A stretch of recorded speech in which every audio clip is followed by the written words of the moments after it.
In Pittsburgh, 3 firefighters die in the line of duty, bringing new urgency to the search for the cause of a mysterious blaze. 2 suspicious fires strike East Baltimore in the same week. Perplexed investigators try to draw a connection. To catch an arson suspect, investigators in Reno must rely on evidence from the crime scene. But what kind of clues could survive the 1400-degree inferno? When fire strikes, it's sudden, unexpected, and rampant, consuming almost everything in its path. But through forensics, arson investigators can piece together what's left and raise the truth from the ashes.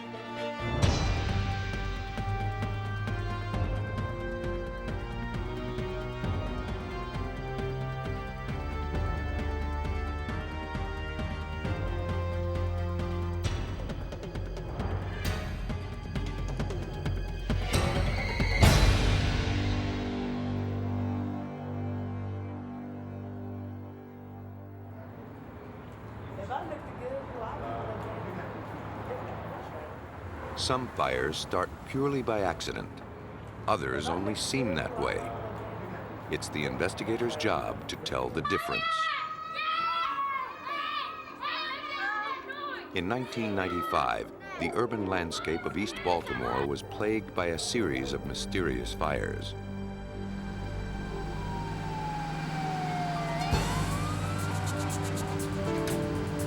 In July, firefighters arrived at 1311 Rose Street to find the row house completely engulfed. No one was living there, but the fire claimed 1 casualty. A vagrant had taken shelter that night in an upstairs bedroom.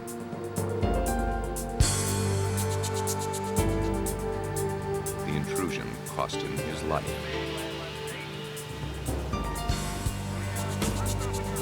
The Rose Street fire was the second lethal fire in the neighborhood in days.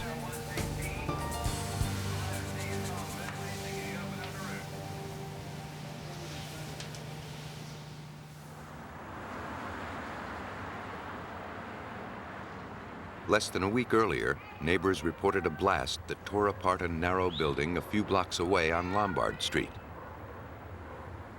Bricks and debris flew 50 feet from the explosion. A woman who lived next door went into cardiac arrest as a result of the explosion and later died of complications. The Baltimore police and fire departments called in the Bureau of Alcohol, Tobacco, and Firearms to examine the suspicious fires. Agent James Tanda led the investigation for the ATF. This was a massive explosion. These are 3-story brick row homes on Lombard Street that are contained on both sides. This unit happens to be in the middle of the block, and when it exploded, the entire building collapsed, and the fire was devastating. If there was anybody else in there other than the arsonist that day, they would have never survived this. 2 suspicious fires, 2 structures reduced to rubble in the span of a few days. The ATF suspected they may have been connected to something bigger. Over the past few years, 13 fires in nearby buildings racked up more than $2 million in damage. I think it was just... Yeah, it was committed.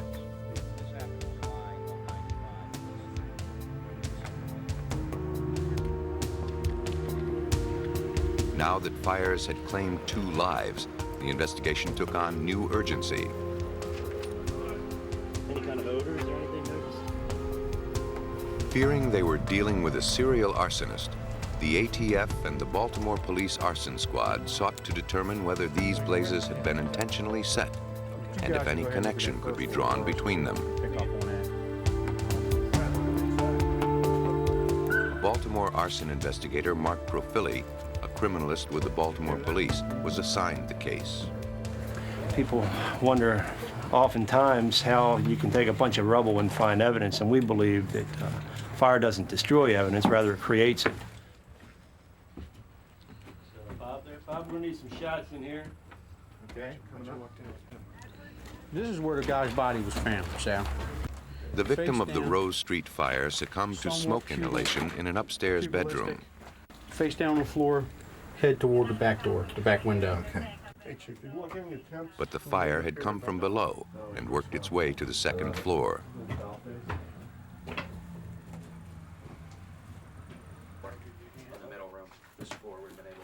The investigative team's objective was to find out exactly where it started. Fire always marks its path. Smoke and burn patterns are the first clue at any scene. As the flames move through a building, they leave distinct patterns, which can lead a trained eye to the point of origin. Oh, yeah. Yeah.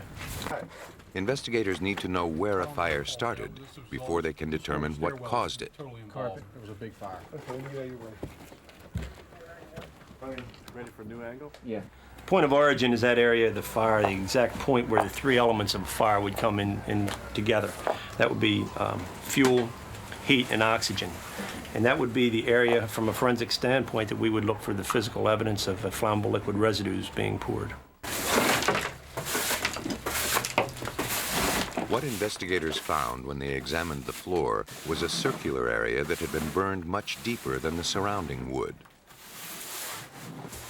The pattern suggested that this was the point of origin. One, I can even say this suggests the person taking the gasoline and The pouring wood it, had been soaked with a starting flammable liquid, an all the way accelerant, and at pouring this it here. spot. making her. The hard edge burning, where the alligatoring effect of the wood stops, is a good area to collect samples. This sort of defines where the pour would start and finish. Also, the burn through and the tongue and grooves would show us that probably a flammable liquid was poured here. What makes me believe even stronger that it's a flammable liquid is if you can follow, you see the damage when the floor comes around and goes out, spreads all the way across here, which to me suggests that perhaps our arsonist poured some flammable liquid, small amount here, walked towards the front door, threw the flammable liquid in a large area, sets the can wherever, lights his match, and exits. As the investigation continued at Rose Street, the ATF called in a specialist. Tipper, a dog trained to sniff out traces of accelerant, set to work. She helps investigators identify similarities between arson fires by locating where flammable liquid was poured. With a sense of smell 200 times more sensitive than the human nose, these dogs can pinpoint minute traces of accelerant. Where's it at? Find it. See here. See here. Good girl. See here. This drastically reduces the time needed to test samples collected randomly. Where's it at? Over here. Good girl. Good girl. Seek. Come here. Get here. Here. When Tipper finds what she's looking for, she sits down and puts her nose onto the most saturated spot, Good work. Good work. That's good work. telling investigators precisely what evidence to gather.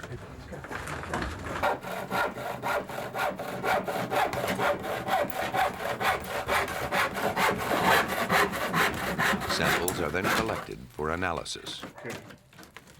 Fingers. Okay. Cut that up and fit her in the can. That's perfect. Accelerants ignite with devastating ease, but are reluctant to burn away. If the wood hasn't burned to ash, traces of the vapor will remain locked inside. Pine. This pine right now. Water from the fire hose actually seals it inside the material. In these scenes, we collected burned wood from the points of origin of the fires. We also collected any burned pieces of wood or clear pieces of wood that Tipper, the canine, hit on. Okay. Sections of wood are carved from the remains, placed into paint cans, and firmly sealed to prevent evaporation. Oddly, Tipper kept hitting on a portion of the hallway that didn't appear to have been affected by the fire.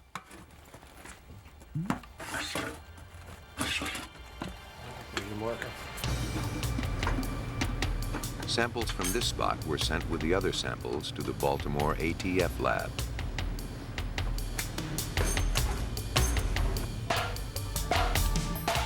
In the lab, evidence cans are pierced and a pipette filled with activated charcoal is inserted.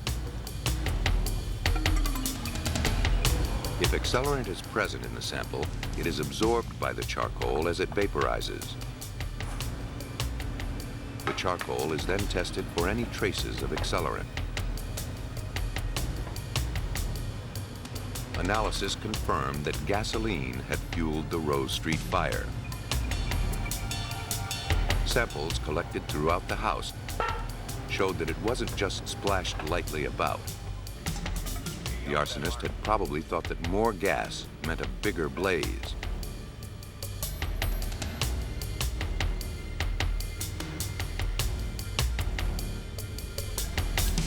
But that's not the way fire works.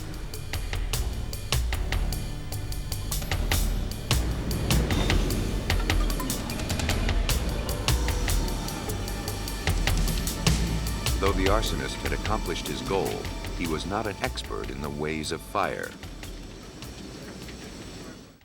You have to have that fuel-air mixture correct for the fire to burn at its peak as best it could. And they just put too much gasoline in.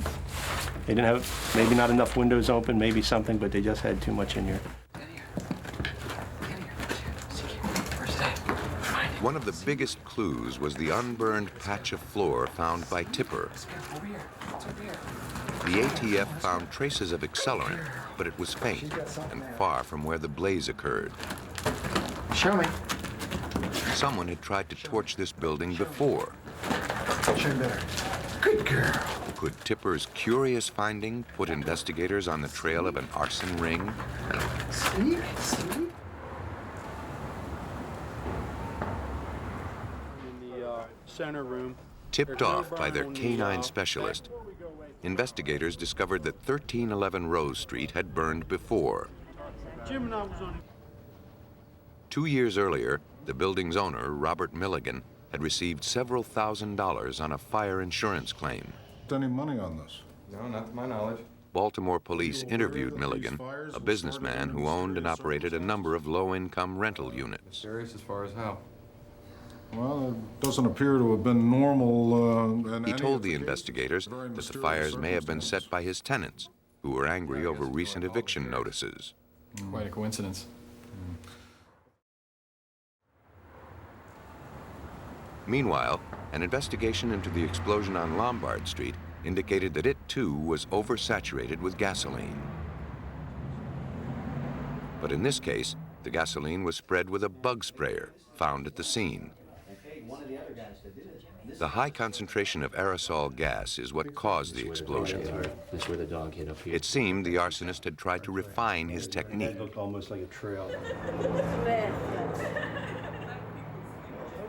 The Baltimore Police Department's arson squad questioned residents, hoping to locate a suspect. Officer Sinclair, Baltimore Police Hi, nice Department. to see you. Are you telling them about what happened? Residents of Rose Street reported that they had been evicted just before the fire broke out.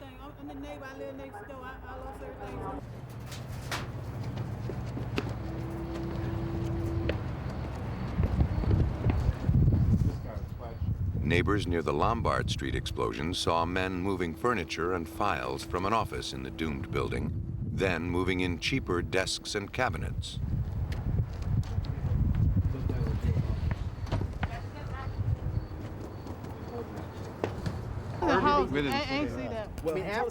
The more questions the police asked, the more suspicious and similar the fires became. My house was on fire, just like you knocked on my door. It was on fire.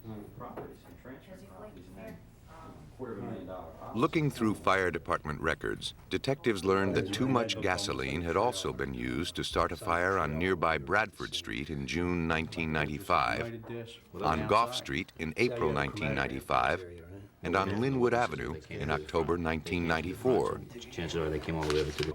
They were paid 13 similar arsons had occurred in a 2-mile radius in the past 2 years. Every fire fit the same profile. Too much gasoline poured in the middle of the floor. From the time they did Gough Street, it was in April of '95 until Bradford Street was just 2 months. It was April to June.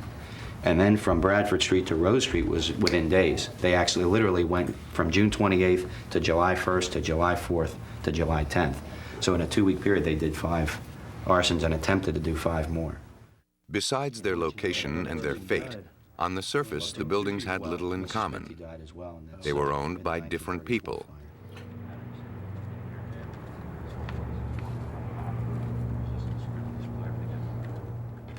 Months after the spree of fires ended, investigators hadn't closed in on a suspect, but they felt confident that all 13 arsons had been motivated by the same individuals.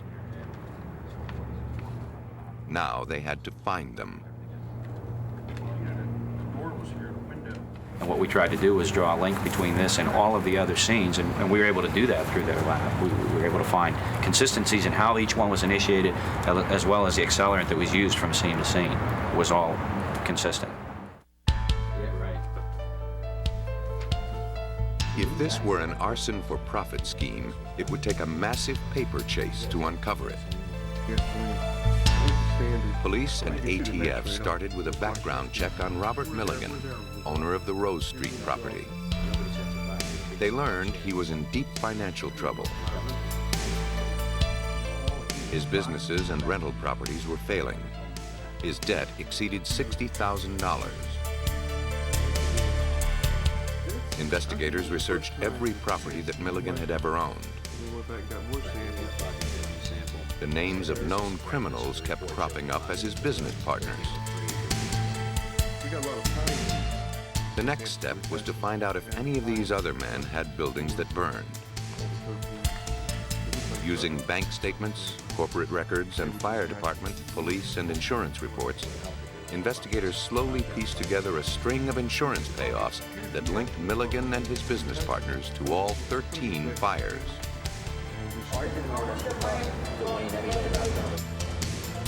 But who was actually striking the match?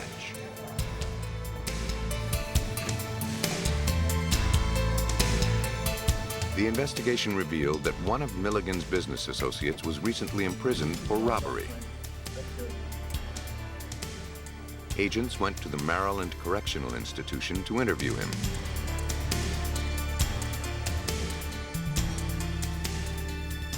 In exchange for a reduced sentence, he admitted his involvement in the arson-for-profit scheme.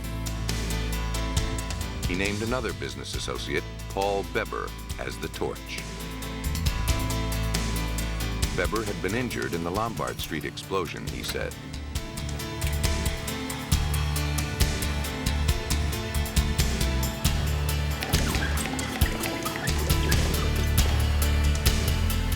The informant told police that Beber had modified his usual pattern, using a bug sprayer to saturate the Lombard Street house. He thought it would be a quick job, but he underestimated its power and was temporarily trapped in the flames.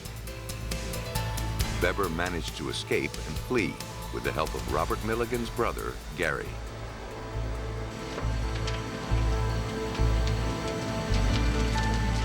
Crawled out of the rubble with 2nd and 3rd degree burns and crawled back through the alley to the awaiting getaway car. At that point, Gary Milligan then picked him up and took him back to his house where they tried to doctor him before he went to the emergency room.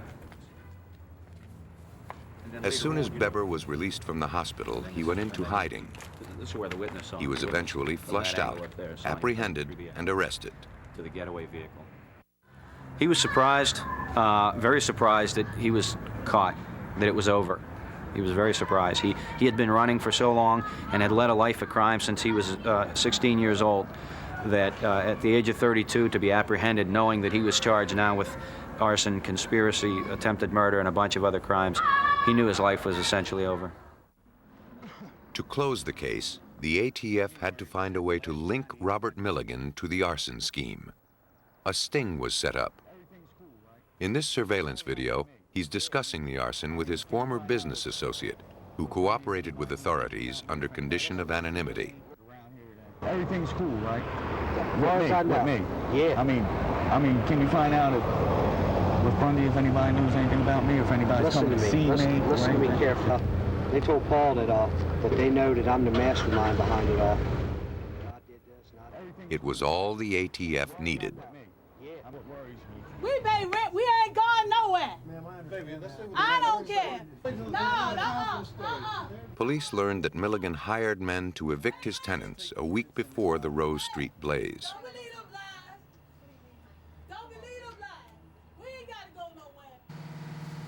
Once he was certain the house was clear, Weber set the fire. Milligan didn't count on a vagrant becoming trapped in the building. Milligan even had police on his payroll to ensure that his people would not be caught. But in the end, his arson-for-profit ring collapsed. In November of 1996, federal indictments charged Milligan and his 5 co-conspirators for their roles in one of the largest serial arson-for-profit cases in Maryland history. By April of 1997, all the defendants had pleaded guilty to arson, conspiracy, and federal firearms violations. The judge doled out stiff sentences, ranging from 17 to 24 years in federal prison. Milligan and his associates tried to cover their tracks, hoping that the power of the fire would destroy any link to them. But forensics had connected the 13 seemingly unrelated fires with the people who masterminded them. Had it not been for good police work and effective lab analysis, their elaborate arson ring might have never been exposed. Other arsonists are less methodical, but catching them can be equally challenging.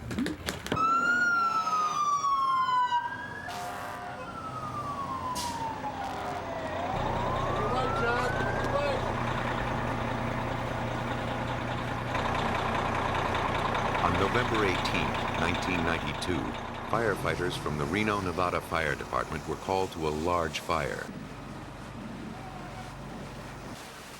The blaze tore through the Mental Health Medical Association building. It took firefighters more than 10 hours to conquer the blaze. The fire destroyed the 3-story building and the expensive medical equipment inside.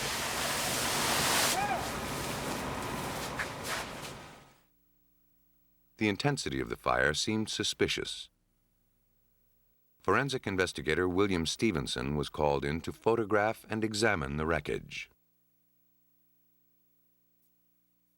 This would be one of the first photographs taken at the scene. It's an aerial photograph of the actual building itself. The area just to the west of this porch, or towards the residence itself, was the area that the fire investigators indicated was the possible point of origin for this fire. Once the fire had been extinguished and the building declared safe, Fire Inspector Bill Burney explored the aftermath. He suspected an accelerant had been used. And I thought it was highly unusual to have so much water on the porch to see flames burning on top of the water. A typical house fire burns around 800 degrees. But judging from the burn patterns and amount of damage, temperatures at the entryway reached 1,400 degrees.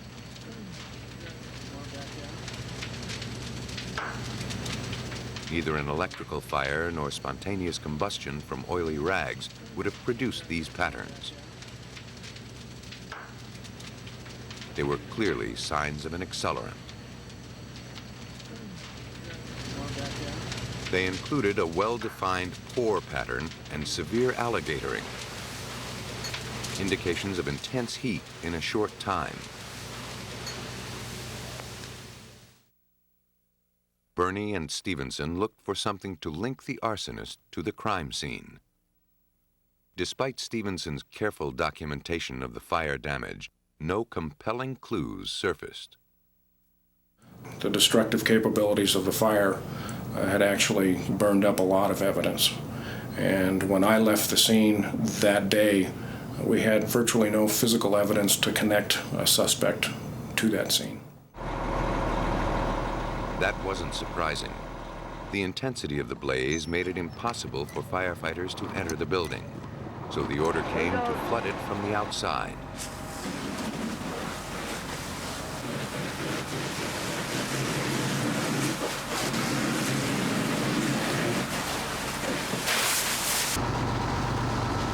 After a 10-hour dousing with thousands of gallons of pressurized water, most of the accelerant had been washed away.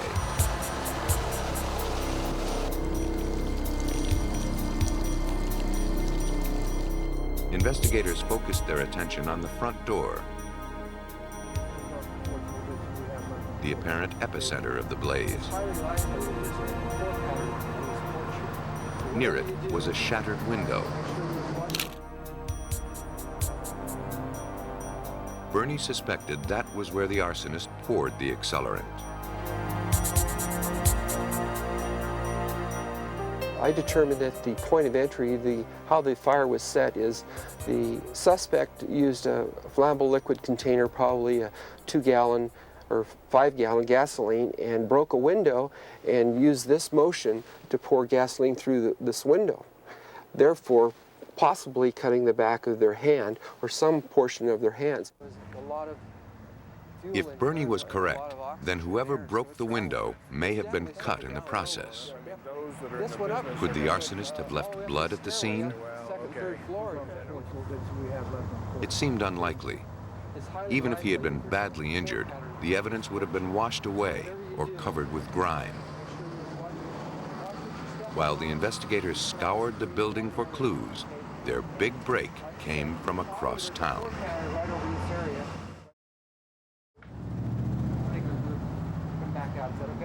Investigators Bernie and Stevenson were frustrated by the lack of evidence at the Mental Health Association building in Reno. Fire started way down here low, so that's another indicator. But just as they finished their inspection, they learned about a shooting at a mental health facility in another part of the city. Doctors who had offices in the burned building also worked in this facility. From interviews with personnel, the investigators zeroed in on a suspect in the shooting, James Thomas Manassas, a 57-year-old cab driver who lived 5 blocks from the fire. His wife, a psychiatric patient, was institutionalized at the facility. If she's home with me. He believed that after 2 years, she was only getting worse. She has been making great strides. I want her to come home. Calm down. She has to come home with Growing me. frustrated, he directed his anger at the doctors, whom he considered responsible for his wife's decline. No, I'll take care of her. Calm down, sir. I will take You're care of upsetting you. your wife. He demanded that his wife be released, or he threatened to take matters into his own hands. Doctors refused. For nearly 2 years before the fire, Manassas continued pressuring doctors about his wife's care. I'm sorry, you cannot see her tonight. You know when visiting hours According to one of the psychiatrists, Manassas made death threats and promised to burn down the building. You understand. You know the rules. No, I would like to see my wife tonight. Everything all right, Dr. Keel? Waving that gun around. I wish I On could shoot November somebody else or 18th, not, but just it's 5 hours scary. after the arson at the mental health offices, someone had fired 2 shots through the windows of the mental health facility, wounding 2 doctors. Whoever fired the shots fled without being seen. From where you were standing, what did you see? Police decided to take a closer look at James Manassas. Standing in front of me.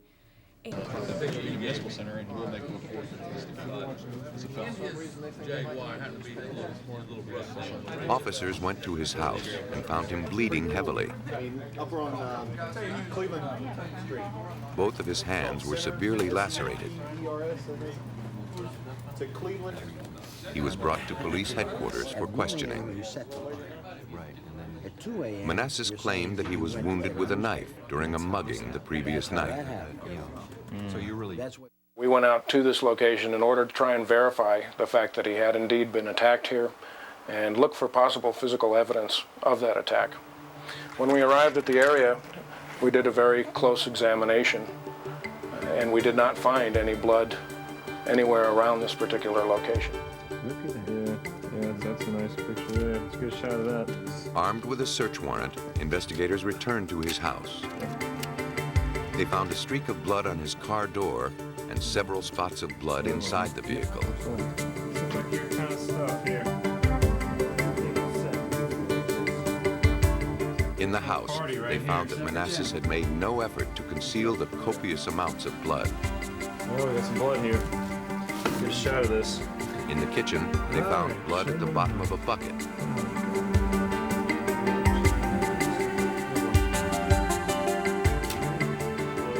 In the bedroom, they uncovered bloody pants and a bloody towel.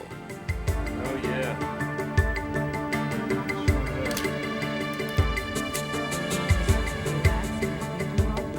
Given his suspicious wounds, weak alibi, and ardent threats against the mental health care facilities, the police felt they had enough cause to arrest him. Bernie and Stevenson believed they had the arsonist in custody, but they knew that they didn't have the kind of physical evidence that would assure his conviction. There had been no eyewitnesses to the crime, and no accelerant was found on the suspect's clothing. But his wounds raised suspicions.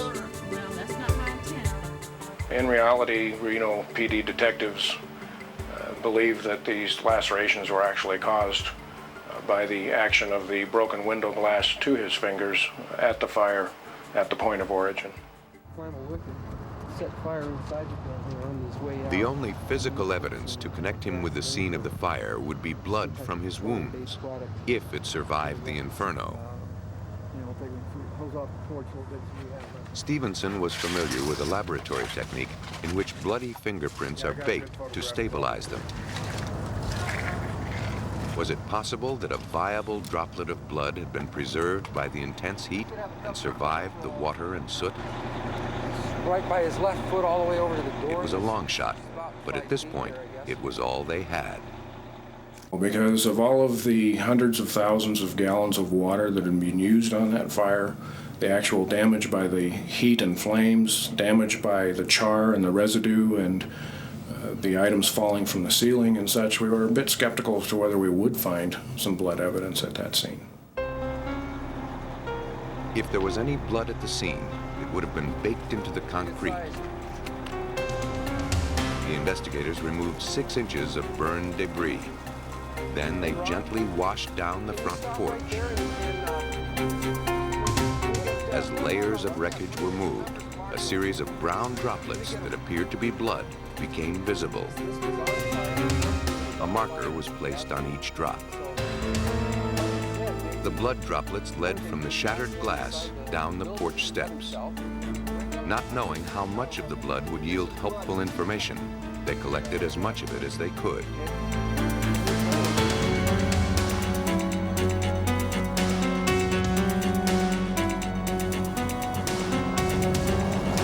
Removing the samples wasn't easy.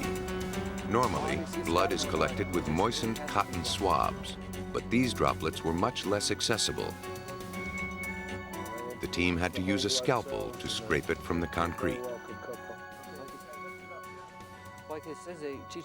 The only hope of catching an arsonist was to find his signature in these charred flakes of blood. There it is.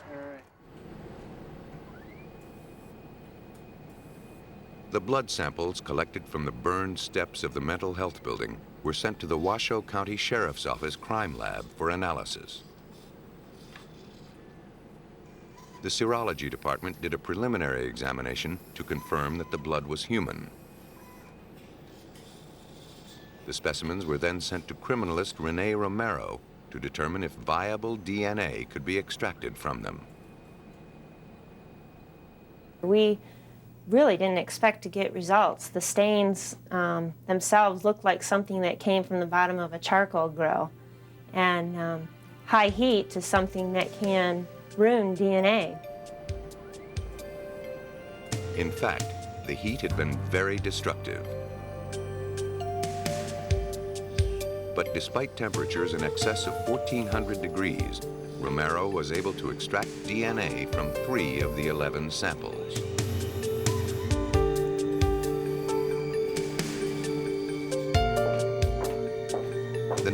step in profiling the blood droplets was RFLP, the most complex DNA test. It's most often used when the sample is in bad condition or is too minute. By exposing the DNA to radiation and using a series of radioactive tags, a DNA profile can be determined. The test took 3 months to perform. The RFLP process worked on only one of the 3 DNA samples. The bar pattern it generated was then compared to that of the blood drawn from James Manassas. Walk right out towards me, right in front of you. Was 1 in 500. Romero's statistics estimated that the frequency of this particular genetic pattern is 1 in 500,000. The population of Reno is just over 80,000. The slim but powerful DNA evidence had survived the crucible of a devastating fire and bound James Manassas to his hostile act. To Bernie's way of thinking, Manassas was a man who wanted attention for his crime and sympathy for his wife. It seemed like he was a man with an agenda. Basically, I think he was playing with us, or myself, to see how long he could prolong being arrested, and he wanted to be noticed. He was a vigilante. He wanted everybody in the world of the city of Reno to think that his wife, who was being treated at the mental health facility, wasn't being treated correctly.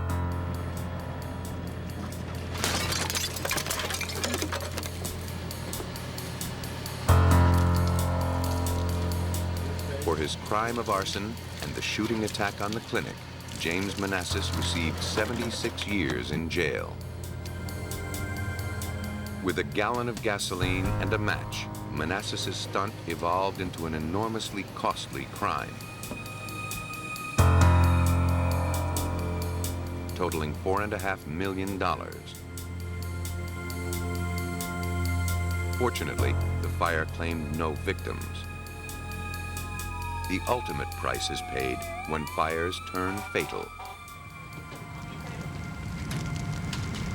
Shortly after midnight on February 14, 1985, the Pittsburgh Fire Department was dispatched to 8361 Bryceland Street. Captain Thomas Brooks, firefighter Patricia Conroy, and firefighter Mark Colenda entered the house and made their way down a staircase to the basement. When the stairwell collapsed, they found themselves trapped with no apparent way out. The intense heat and blinding smoke prevented them from finding an exit. Their hose burned in half. Their radios failed. As the fire continued to rage, the oxygen in their tanks ran out. It took several hours to extinguish the blaze and evacuate the fallen firefighters from the incinerated home. Brooks, Conroy, and Colenda could not be revived. None of the Buckner family, who rented this house, were injured in the fire.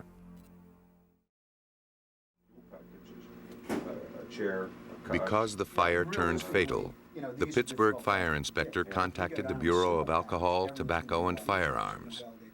Special Agents Dan Bay and his partner Bill Petratus were assigned to the case. Anytime you have a situation where 3 firefighters die or a firefighter dies, it's a very high priority with ATF as far as the investigations go. They requested us in the early part of the investigation, actually right after the fire, to make a determination on the cause of the fire. The agents tried to discover how these firefighters had died.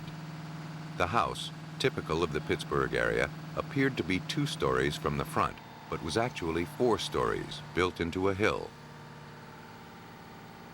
This layout contributed to the firefighters' disorientation. They failed to notice their passage to safety. They didn't realize that this door could be opened. They thought it was a dead-end closet, so this access was blocked. Their exit route, following the route they used to come in, was blocked because of the collapse.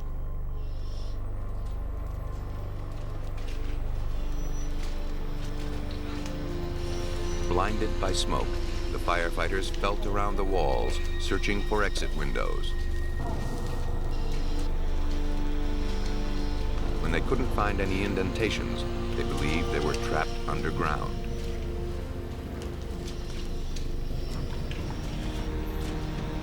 What they couldn't know, as their air supplies dwindled, was that the room had several windows, but they had been weatherproofed and covered with heavy plexiglass. The fire was too hot for other firefighters to come to their rescue, and there was no way to contact them. The 3 firefighters could not be saved.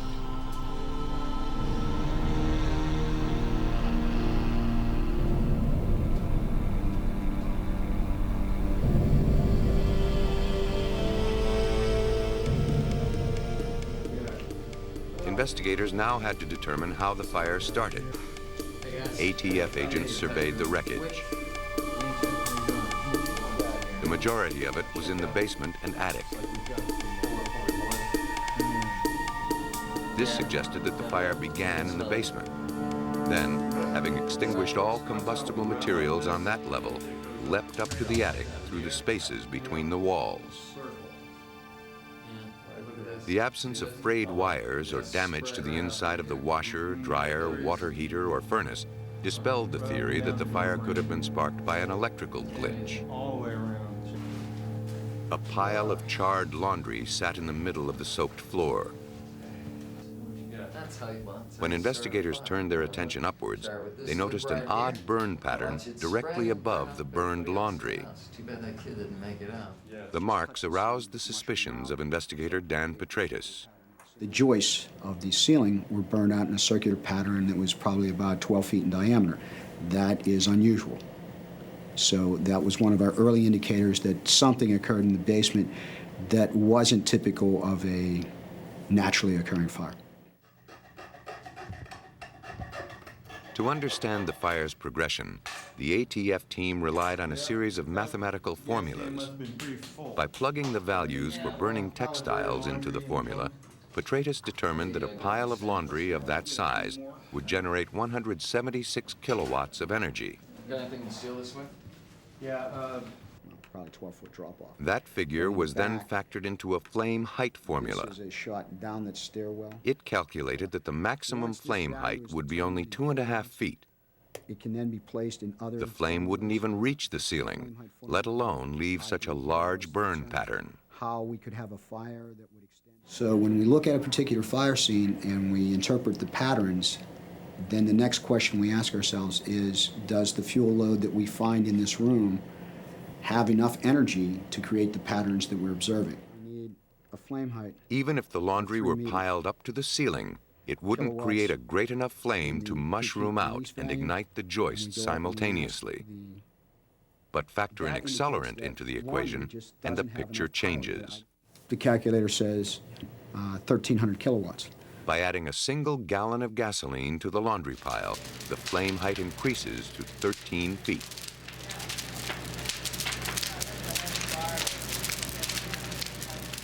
This model fit the burn pattern on the ceilings and the joists. There was no way that a laundry pile could fuel a fire powerful enough to burn the ceiling unless it had been enhanced with an accelerant.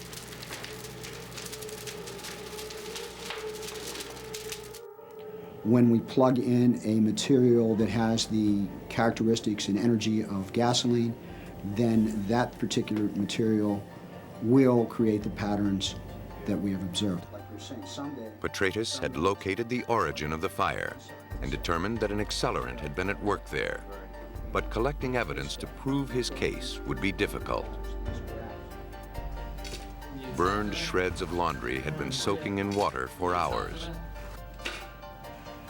The basement floor was made of concrete. Because it's non-flammable, it doesn't yield a discernible pore pattern. That's enough. When you get that back to the lab.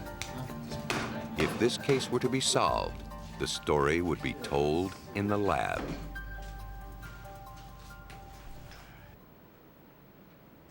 The ATF lab in Rockville, Maryland was called upon to analyze samples of laundry, wood, and some cement chips from the floor of the house that burned in Pittsburgh. Forensic chemist William Kennard examined the debris from the fire for traces of accelerant. When a fireman sends us some debris, and he's looking for an accelerating compound, and he petitions us to try to find this accelerating compound from the debris that he sent in. So we use the charcoal strip method. The test involves the insertion of a charcoal-coated strip into the canister, held in place by a magnet.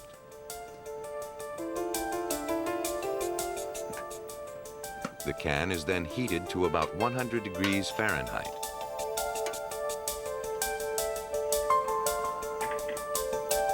If hydrocarbon molecules, the main compound of accelerants, are present, they are captured by the charcoal. The strip is dissolved in carbon disulfide, and the resulting solution is injected into a gas chromatograph. The instrument displays a chemical profile of the substance. Kennard then compares the pattern of peaks and valleys to a standard for evaporated gasoline. If the patterns match, gasoline is present on the sample.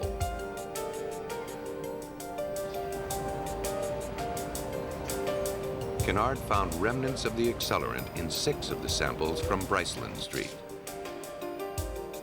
His identification of gasoline in the pile of laundry corroborated the scenario of arson. A fire started when a pile of laundry on the basement floor had been doused with gasoline and ignited. Now, the investigation focused on finding out who did it and why. And your name? Catherine. The ATF first questioned the homeowner, but he had nothing to gain by the destruction of his home.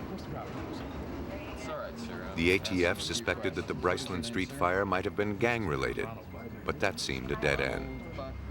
They then contacted Ronald and Darlene Buckner, who rented the house. The focus soon turned to the Buckner's daughter, Catherine. When we looked into her background, she had been involved with 2 other residents in the past year and a half that had basement fires. So she became a very strong suspect, and we considered her for probably 6 to 7 months of investigation before she was eliminated as the suspect. As they continued their investigation, the ATF learned that the Buckners aspired to buy a house. In the summer of 1994, Ronald and Darlene had gone to look at homes with several real estate agents. In October of that year, they inquired several times about purchasing houses, but were turned down each time because they couldn't afford a down payment. In November, after 5 years without coverage, the Buckners took out a renter's insurance policy on the Bryceland Street house. Only 3 months later, the house was gutted by fire.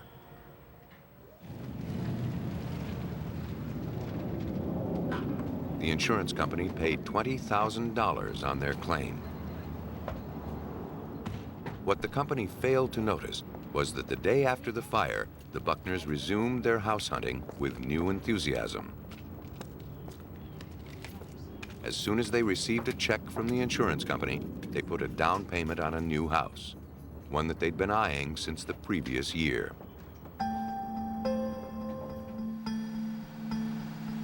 A motive was taking shape.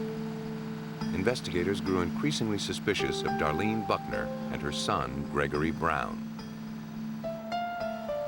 Darlene said that on the night of the fire, she and Gregory had gone grocery shopping. They returned to find her house engulfed in flames. Yet neighbors had seen Gregory Brown standing outside his home, watching it burn, even before emergency crews were on the scene.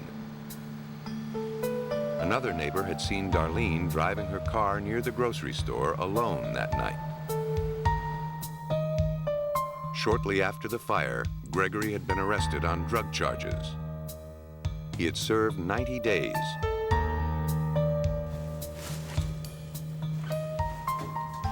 ATF agents interviewed his cellmates.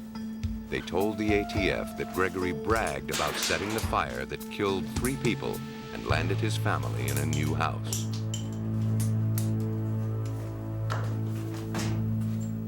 Yeah, actually showing that the temperature. The ATF filed charges against Gregory Brown and Darlene Buckner. All the scientific evidence pointed to arson. Fire setters unleash a force far beyond their control. By dropping a match in a gasoline-soaked pile of laundry, Gregory Brown set in motion a chain of events that claimed 3 lives.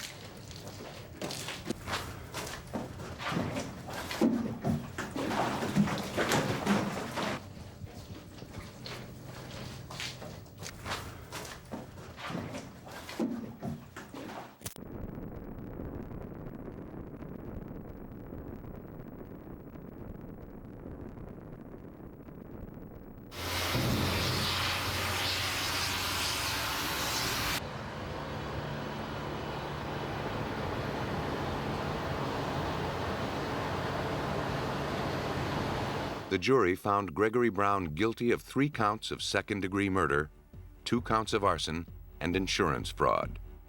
He was sentenced to 3 consecutive life terms in prison.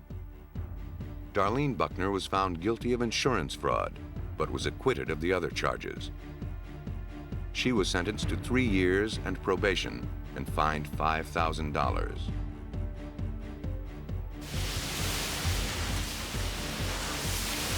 Defying the arsonist's intentions, a history of the crime is forever etched in the scorched and blistered rubble left behind. Through computer modeling, trained dogs, chemical analysis, and astute observation, forensic investigators are able to reconstruct the crime and read the story from its ashes.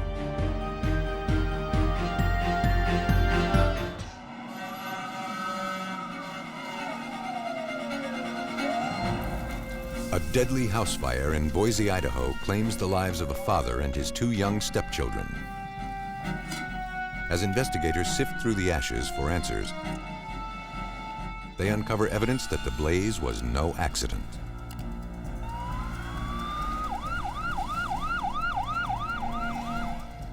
In Northern California, a man is reported missing, and all indications suggest a tragic accident is to blame. But a routine investigation soon exposes a web of deception, fraud, and possibly murder. When money is at stake, some predators will stop at nothing to exploit another's trust. But even the most complex schemes can't survive the scrutiny of those determined to find justice for victims who have been fatally betrayed.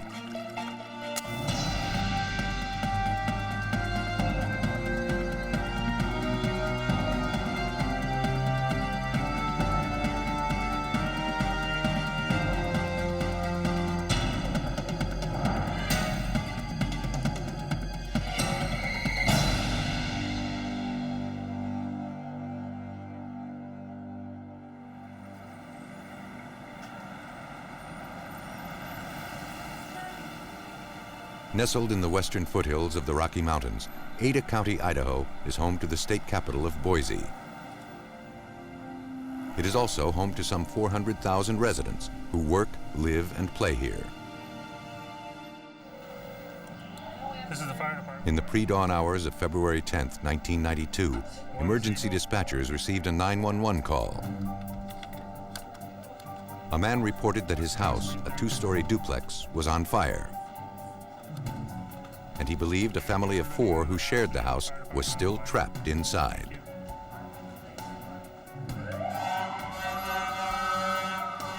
Within minutes, firefighters and emergency units from the surrounding area responded to the call.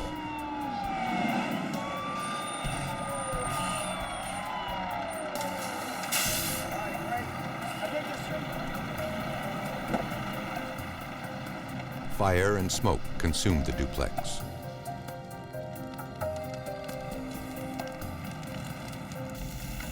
Firefighters struggled to bring the first floor blaze under control.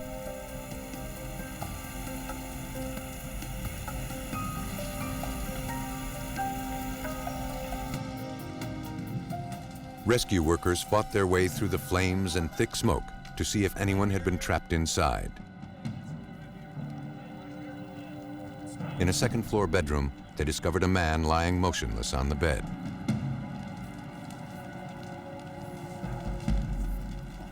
A young girl was found on the floor a few feet away.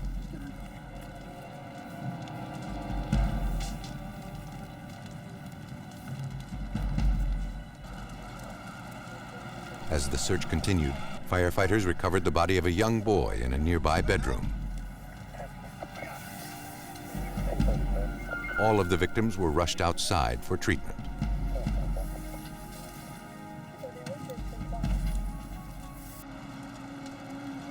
But despite the rescue workers' efforts, all 3 were pronounced dead at the scene. The man who lived in the separate residence inside the duplex told police that around 4 a.m. he was awakened by his smoke alarm. He tried to wake up the other family, but got no response. He identified the victims as 34-year-old Randy Rowe and his 2 stepchildren. He didn't know the whereabouts of the children's mother, Robin Rowe, who also lived at the residence. Then, 2 women arrived at the scene. One identified herself as Robin Rowe. Visibly shaken by the news, emergency workers escorted the young mother away from the house.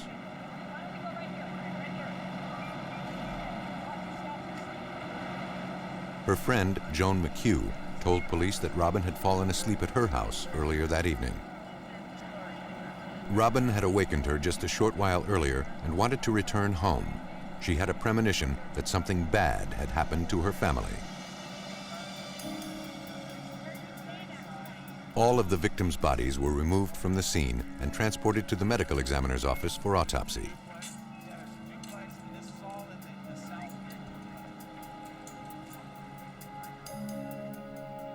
Now, Fire Marshal Doug McGrew began looking for clues to tell him how and why the fire started. We started looking into the ignition source of the fire by doing, like we do on all fires, we do an exterior walk around of the building, we look and see where the least damage is, we go there, and we start working towards the areas where the most damage occurred. Once we get into that area, then we start digging down through and layering through the debris and trying to determine exactly what ignited the fire. Almost immediately, investigators made a strange discovery. The circuit breaker that controlled power to the family's smoke alarm was in the off position. But that did little to explain how the fire started. And because the damage was so extensive, finding those answers would take time. Within hours, autopsies were performed on Randy Rowe and the 2 children. The medical examiner found lethal amounts of soot and carbon monoxide in each of the victims' lungs and mucous membranes.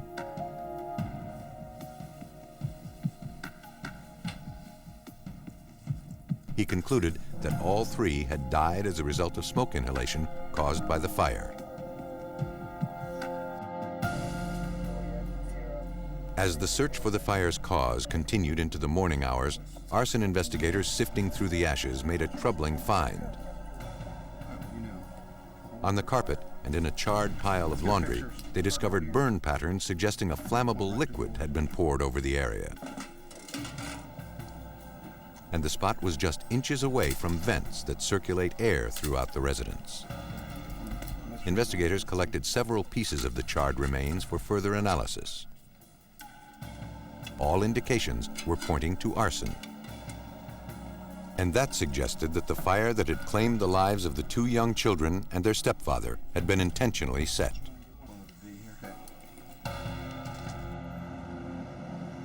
To find out, State Fire Marshal Don Dillard delivered the charred samples collected from the house to the Idaho State Police Crime Lab, located in Pocatello. By comparing a burned sample believed to contain an accelerant to one that was untouched by the fire, he hoped criminologists could find answers. What I've asked our criminologists to do is to compare the two, what we feel the one to be evidence, and then the one that we feel probably doesn't have any kind of an accelerant on it, and she compares those two, and by doing that, hopefully comes to the conclusion that there either is or isn't an accelerant involved in the case. Forensic examiner Susan Williamson began testing the samples for the presence of an ignitable liquid.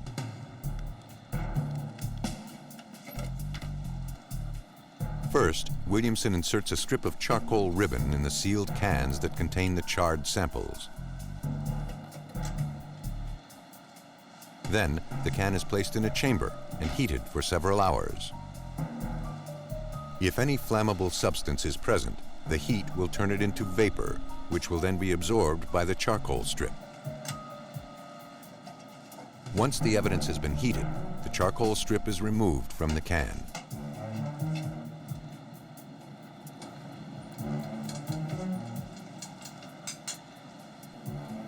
To transform any trapped vapors back into a liquid, solvents are then added to the strip.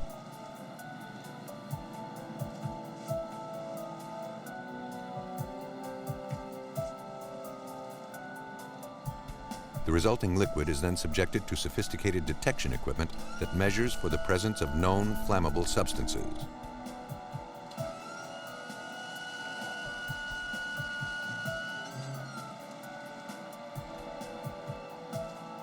When the process was completed, Williamson analyzed the results. One of the samples contained an ignitable liquid. And in this case, I identified a heavy petroleum distillate. And heavy petroleum distillates include things like kerosene, number 2 and number 1 diesel fuel, and fuel, heating fuel oil, and so forth. The analysis had exposed the deadly fire as an act of arson. And more disturbing, it had exposed a triple homicide. Forensic examiners had exposed a house fire in Ada County, Idaho, that had claimed 3 lives as a triple murder.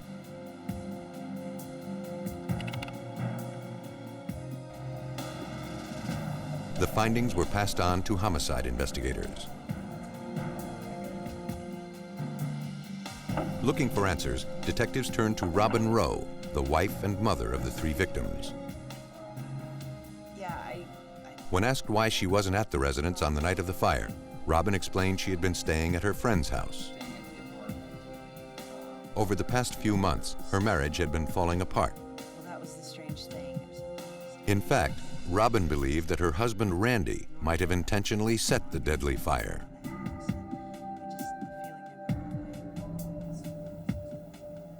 She said that recently, Randy had become increasingly abusive toward her. The smallest things would set him off, and he couldn't seem to control his anger, even in front of the children. Robin claimed that on one occasion, Randy had struck her so hard she was forced to go to the hospital. Several hours before the fire, Randy had called her at her friend's house and demanded that she come home. When she refused, he threatened that she would never see him or her children again. Though it appeared Randy Rowe had made good on his threats, the story troubled veteran detective Gary Rainey. Any parent is protective over their children, and had he been this abusive parent, any reasonable spouse would have wanted to remove the kids from that situation. Her story was that he was only abusive with her and not with the kids. That's not the norm, and certainly in law enforcement we recognize that abusive personality, that violent personality, the anger control problems is not going to just be focused on one particular person, especially with those pre-teen age kids who sometimes anger parents pretty easily. With their suspicions raised, police wanted to learn more about the Rose marriage and corroborate Robin's alibi.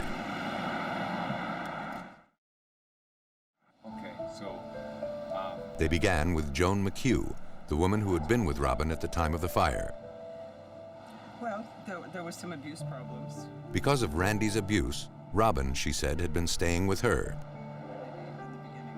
That night, Robin had fallen asleep on her couch around 11 p.m. And then Joan went to bed a short while later and never heard anything to suggest Robin ever left the apartment.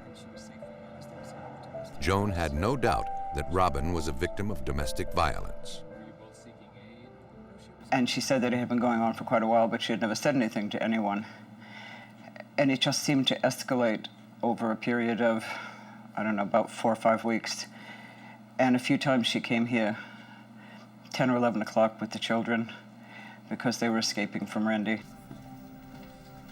The information gave Robin Rowe a solid alibi for the time of the 3 deaths.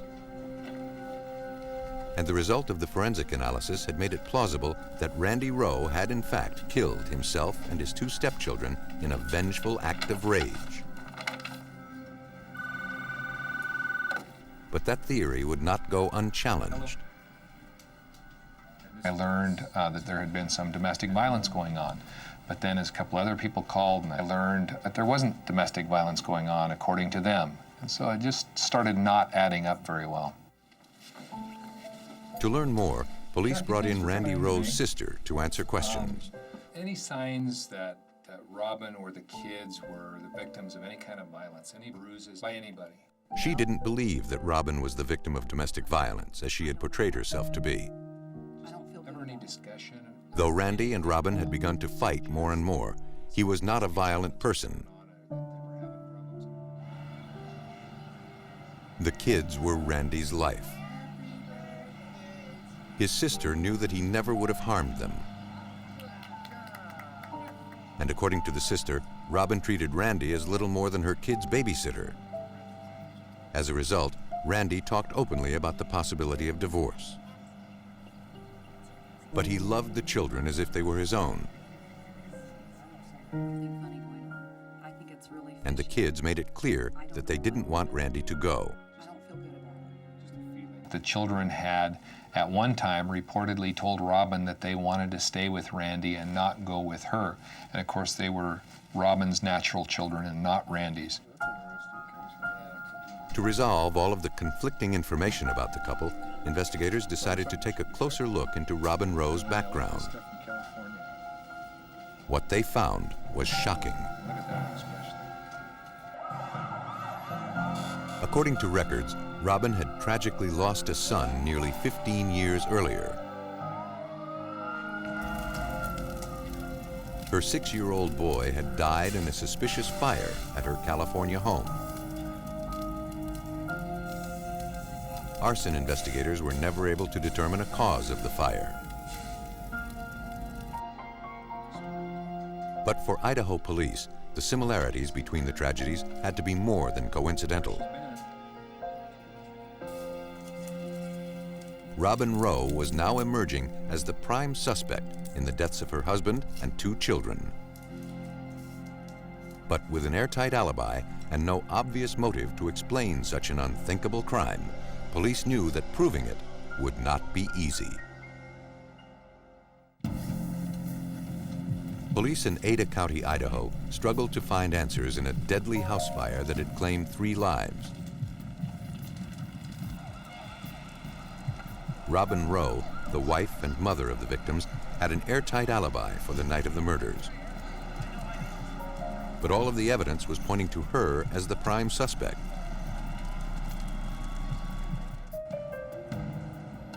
What investigators needed was proof. Looking for potential clues, they began reviewing statements made by Robin's friends and family.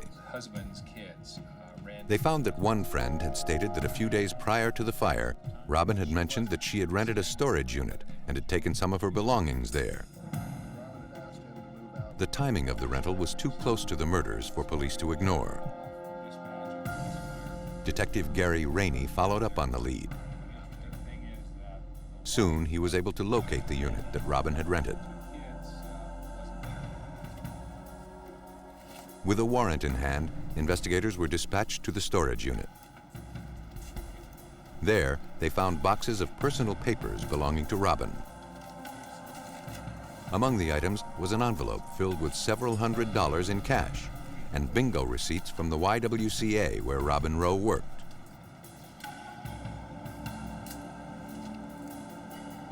Police also collected several life insurance policies taken out on Robin Rowe's husband and her 2 children. Robin was listed as the sole beneficiary on all of the policies, and she stood to gain more than $275,000 from the 3 deaths. It was powerful circumstantial evidence of murder. One of the most disturbing facts being that she took out the last 2 policies. She already had multiple policies, but Robin took out the last 2 policies on the children January 24th, and the fire was February 10th. Still, it wasn't enough to take Robin Rowe into custody.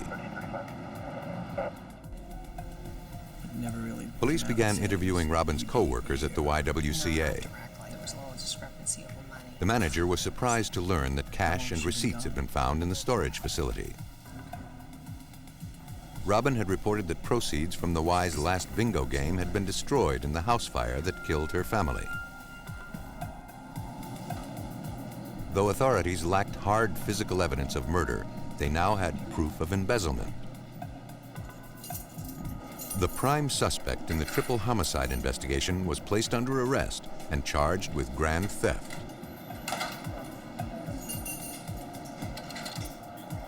But police were a long way from proving that Robin Rowe was a cold-blooded killer. Hoping to generate a lead that could destroy her alibi, details of the crime were released through the media. A short while later, police got a tip. A local newspaper delivery man called and told police that he remembered something unusual on the night of the fire. He said that while making deliveries around 4 a.m. that morning, he saw a car driving away from the duplex. He wasn't sure of the make of the car, but he described it as a late model 4-door with rectangular taillights.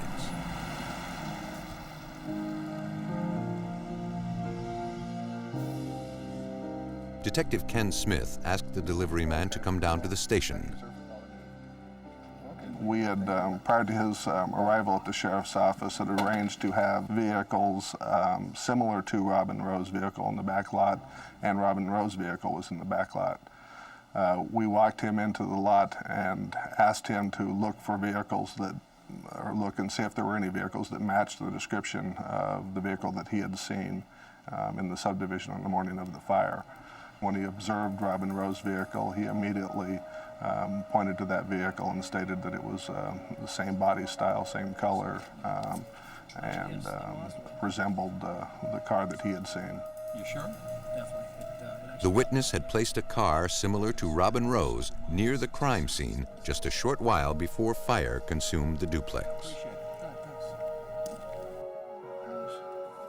Detectives still had to overcome a major obstacle. Robin's friend, Joan McHugh, had provided her with a solid alibi for the time of the homicides. Though police didn't think Joan was lying, they theorized that Robin had managed to slip out of the apartment undetected. Detective Gary Rainey was determined to find out. I devised a scenario to try to prove or disprove Robin's presence in the apartment, and that was to have Joan confront Robin with the idea that she got up in the middle of the night, 3:30 in the morning, which was the time that we knew about when the fire started, that Joan would tell Robin that she came downstairs to get a drink of water and Robin wasn't there. When contacted, Joan McHugh agreed that the next time Robin called her from prison, she would tell her the false story and record the conversation. Joan was only too happy to cooperate. I'm sure, I really shouldn't speak for Detective Rainey, but I'm sure that he believed that somewhere in the phone calls she would absolutely destroy all of her alibis.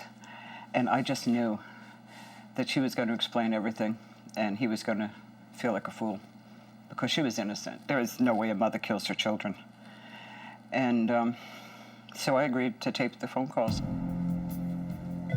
On the evening of February 20th, Robin called Joan from prison. There's something that I have to talk to you about. That morning, I came downstairs, and you weren't here, Robin. Where were you? Yeah, I know. I went outside. It wasn't the answer she expected. Robin repeated her story that at around 3:30 a.m., she was awakened by a strange premonition that something bad had happened to her family.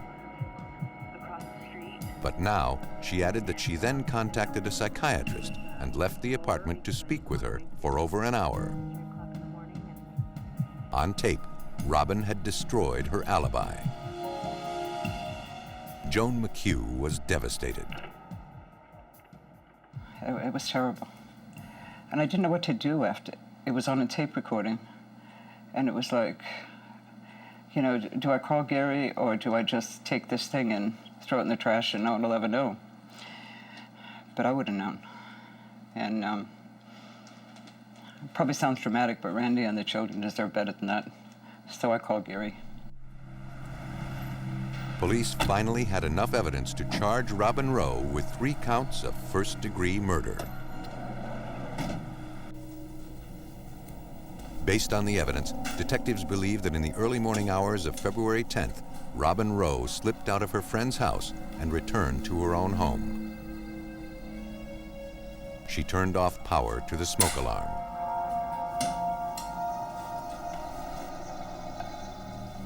Then, driven by a twisted desire to cash in on her family's life insurance policies, she placed a pile of laundry near the air vents and set the deadly blaze.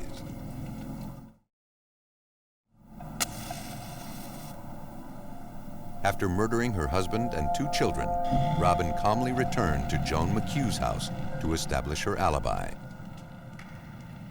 Psychological experts have described to me that it's simply a balance in her mind of what she personally is better off with, a husband and 2 children, or the proceeds of life insurance policies and the opportunity to move to a new state, and that she simply weighed those 2 things and decided that the money and the new life was what she wanted today.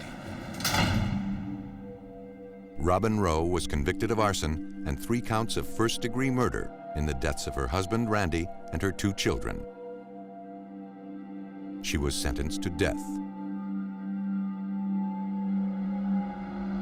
Idaho police had to reconcile conflicting information to find the truth. In California, detectives must follow a complex maze in order to expose a murder. Known for its temperate climate and lush farmland, Yolo County, California offers a quiet rural lifestyle, miles outside the state capital of Sacramento. But residents there are no strangers to tragedy.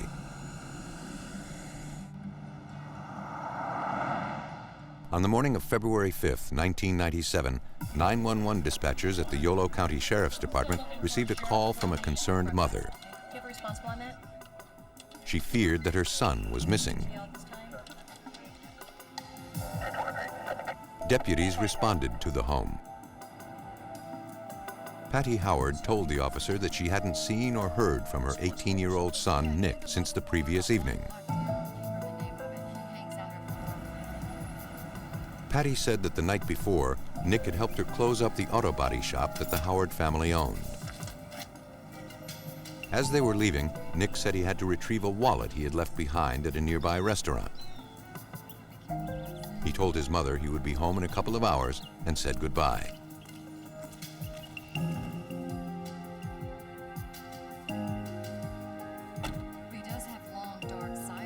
But around midnight, Nick called and left a message on the answering machine. He said he was having car problems and was running late.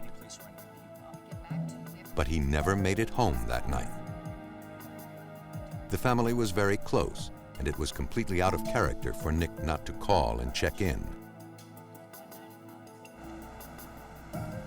Missing teenagers often turn up within a few days. But for Yolo County Detective Larry Cecchetini, Nick Howard didn't seem to fit the profile of a typical runaway. This is probably one of the closest knit families that I've ever seen. They just, from all indications, they were a very close, very loving family. For Nick to call and not come home was just something that had never happened before. Investigators feared the teenager's car troubles had led to an accident. Police, friends, and family retraced his usual route. But after 2 days, the search had turned up nothing. Then, 2 men out on the search flagged down a patrol car near the banks of the Sacramento River. They had discovered tire tracks that led from the shoulder of the road down toward the riverbank. Right down up here? Right over here. Why do you think these are Nick's? I figured nobody else would be laying those tracks down there. I don't know. One of the men, 42-year-old Ralph Marcus, said he was a close friend of the Howard family. Charles 22, I think we have a 972 that went over the cliff. If you could start dark. 10-4. Ralph said that he and his associate, Jake Stanton, were out looking for Nick when they came upon the tracks.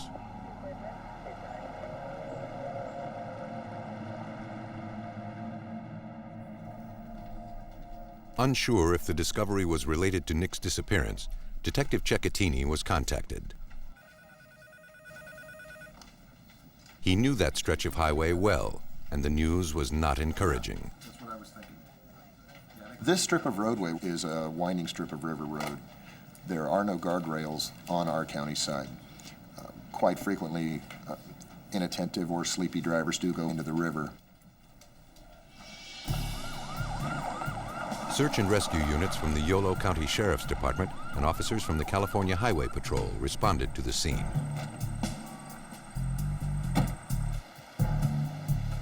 The team followed the tracks down an embankment. They led to the water's edge and then disappeared into the river.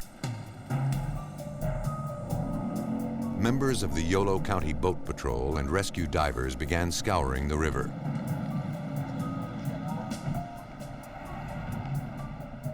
After several hours of searching, divers signaled they had found something.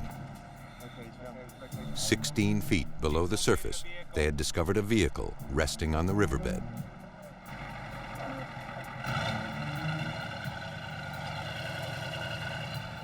A tow truck pulled the car from the muddy river. The vehicle matched the description of the one driven by Nick Howard.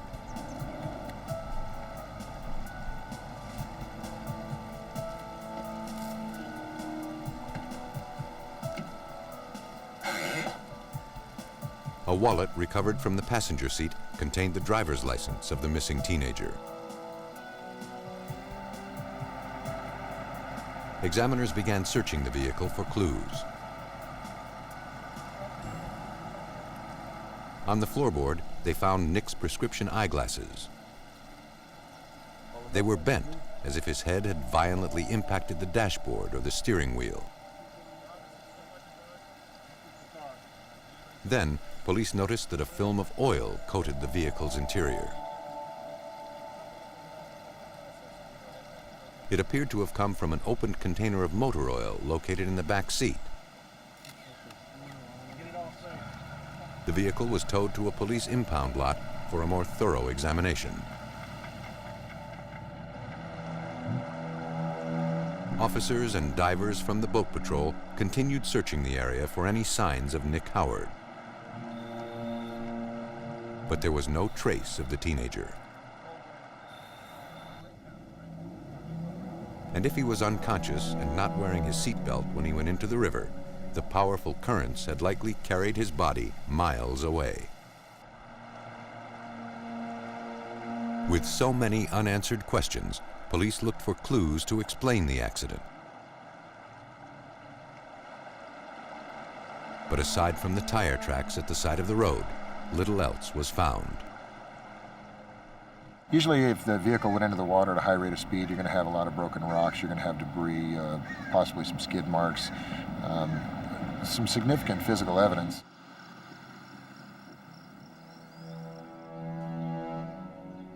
As the investigation continued, detectives received some unexpected information. Nick Howard's family had handed over some papers they found while going through his room. One was a life insurance policy in the teenager's name that was worth $850,000. There was also an uncompleted change of beneficiary form that listed Ralph Marcus, the man who had discovered the tire tracks at the river, as the new beneficiary. Police were surprised that someone as young as Nick Howard would have such a large insurance policy. Essentially, he was spending a quarter of his monthly income on a life insurance policy, which struck us as odd. It's not something that, life insurance just isn't something that an 18-year-old thinks about, especially when it costs that amount of money. Why don't you have a seat right there? And that wasn't the only troubling news. An acquaintance of Nick Howard's came forward with information. Tell me about Nick's life insurance. He believed that Nick was alive and well. Recently, he said, the teenager had boasted that his life insurance policy would make him a millionaire. He had this big policy. All he had to do was fake his own death, disappear, and then have Ralph Marcus collect on the policy. A polygraph test later confirmed he was telling the truth. The frantic search for a missing teenager had taken an unexpected turn.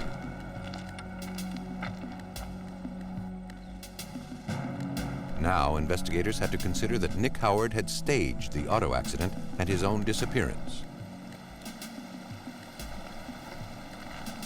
To find out, police enlisted the aid of the California Highway Patrol's Accident Reconstruction Unit.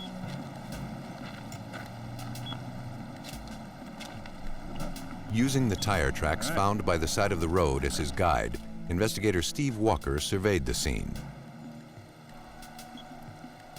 Detailed measurements indicated that the car had left the road at a 45-degree angle, and there was no evidence of vaulting or bouncing onto the shoulder. That suggested the car was traveling no faster than 14 miles per hour when it left the road.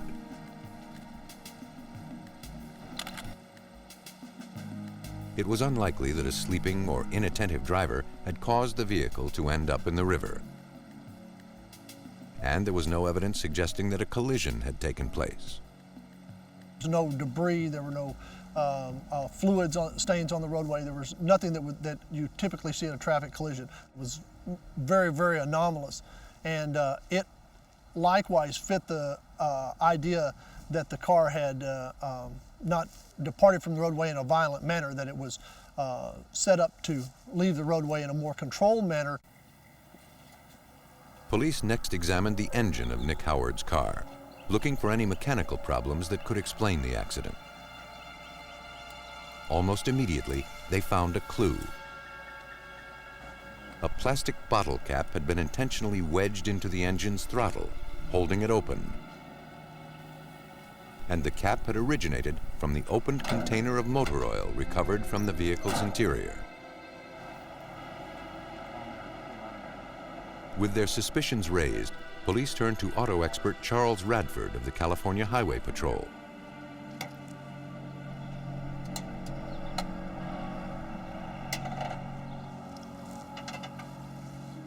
To determine the significance of the findings, he conducted an experiment. He wedged the cap into the throttle of a car with a similar manual transmission engine. He put the car in gear and then turned on the ignition.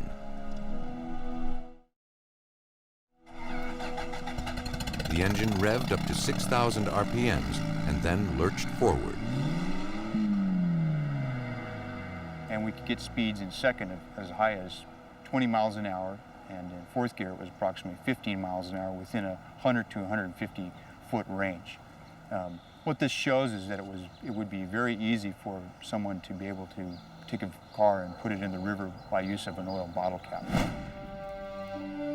All of the evidence police had gathered now led them to believe that 18-year-old Nick Howard had in fact staged his own disappearance.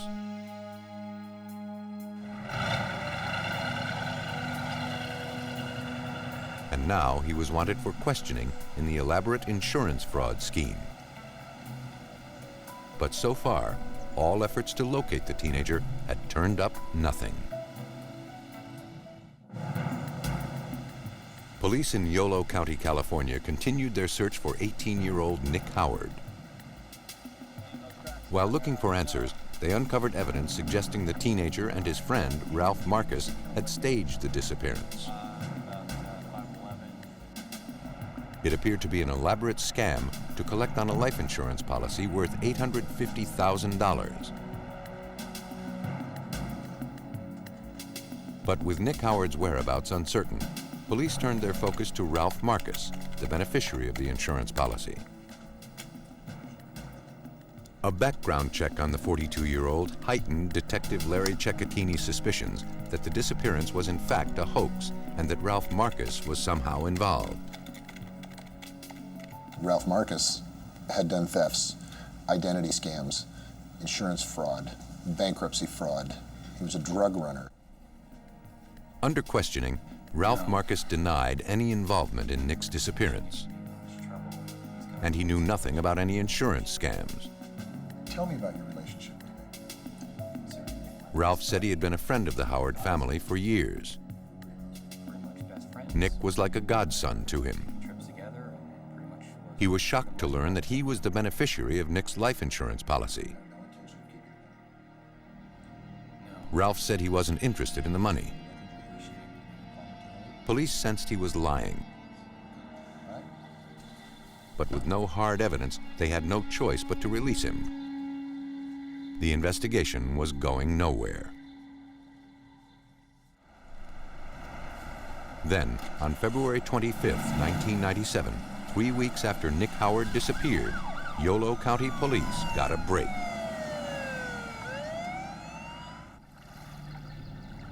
But it wasn't one they had expected. A man fishing on the Sacramento River had called police after discovering human remains. Less than a mile from where Nick Howard's car was found, police recovered the partially decomposed remains of a young man. The victim, found with a single glove on his right hand, matched the description of the missing teenager. And dental records later confirmed that Nick Howard had finally been found. With no obvious cause of death, the body was transported to the Yolo County Coroner's Office.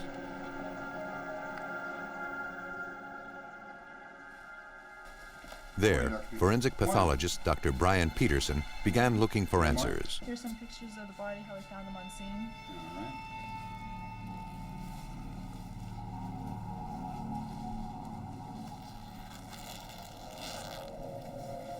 A close examination of the glove and the clothing indicated that no traces of motor oil were present. And that suggested the victim was not in his car when it went into the water. For Detective Cecchettini, the findings didn't make sense. A couple of things just didn't add up. For one, the body was wearing one glove, which we thought was somewhat unusual. I remembered that the car was coated with motor oil when we initially located it, but yet there were no traces of motor oil on the clothing. Granted, he'd been in the water for some time, but the traces of motor oil are not going to be entirely washed from the body. Dr. Peterson next looked to establish a cause of death. Fluid found in the victim's lung suggested Nick Howard had drowned. But there was also something else. Additionally, there were changes consistent with manual strangulation, bleeding inside the muscles of the neck. Nick Howard had been murdered. For the Howard family and for investigators, the discovery was devastating. In addition to the tragic loss, it was now clear that Nick Howard had not staged his own disappearance. And Ralph Marcus was now the prime suspect in his death. Now we have a body. We've pretty much determined that the body was not in the car when it went in. We have an $850,000 potential life insurance payout, and we have the beneficiary, and we're doing everything that we can to make sure that we get to the bottom line on this and get to the truth of what happened. Police contacted the insurance agent in nearby Sacramento who handled Nick's policy. According to records, Nick came in a few weeks before he disappeared requesting that Ralph Marcus be named the new beneficiary. But he didn't have all of the correct paperwork, and the change was not completed. But Nick didn't seem to understand, and the agent believed that he left that day convinced that his policy had in fact been updated. In the insurance agent's opinion, when Nick left, he was under the impression that the change was completed and that Ralph Marcus was the beneficiary. Though incriminating, the information fell short of the smoking gun investigators would need to prove murder. Then they got a break. A witness asked Detective Cecchetini to meet him at a pier on the Sacramento River.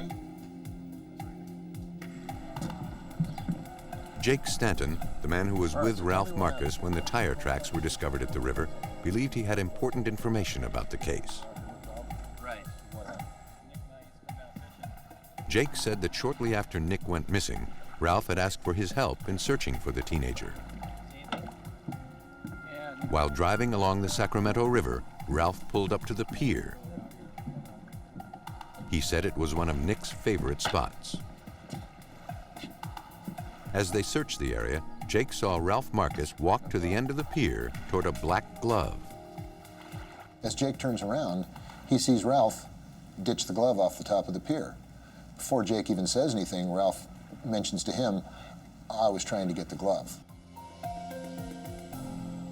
Detectives showed Jake the black glove recovered from Nick Howard's body. You ever see anything that looks like this?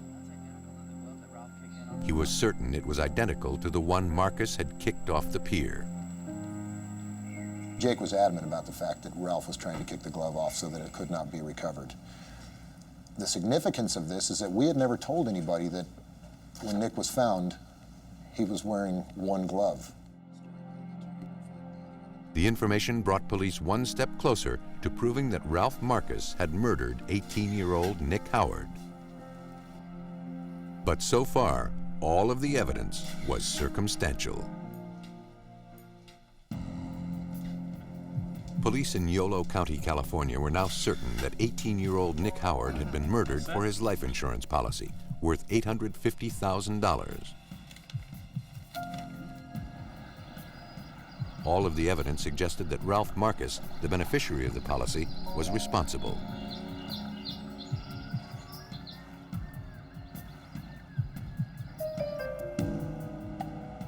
The suspect was brought in for another interview. Police showed him the black glove that had been recovered from the victim.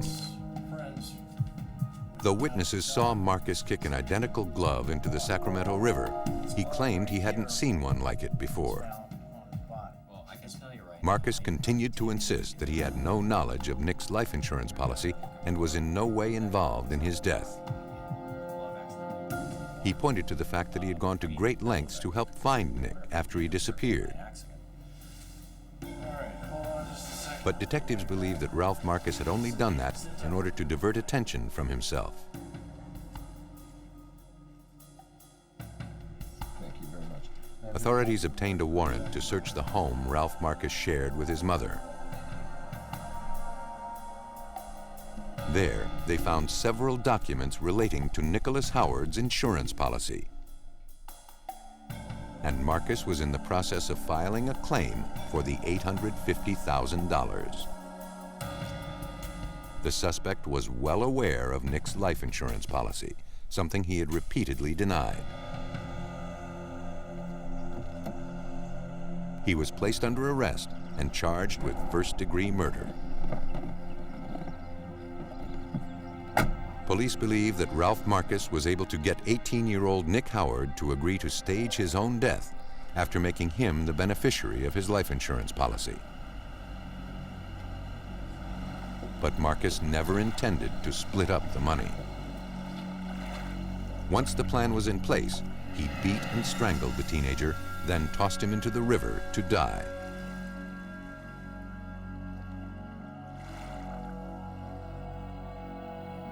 After placing the teenager's wallet and glasses inside the vehicle, Marcus rigged the engine of Nick's car with an oil cap and sent the vehicle into the water, hoping his death would appear as an accident.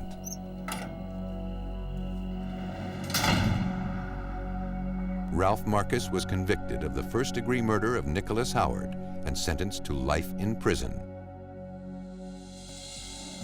Greed and self-interest can be strong motivations for murder. And when the killer is cunning, the truth can be elusive. But detectives and forensic scientists are dedicated to finding justice for unsuspecting victims who have found themselves betrayed.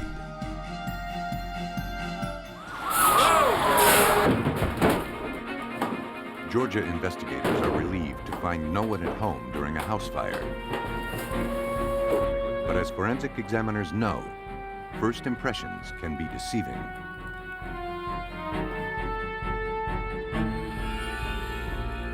In the dense woods of northern Tennessee, a hunter discovers the abandoned car of a missing woman. Detectives quickly realize the scene poses more questions than it answers. Although investigators routinely rely on first-hand accounts and physical evidence to piece together clues, there are times no such clues are apparent. It is these times when science acts as eyes, leading law enforcement to answers. When forensic science takes the place of an absent witness.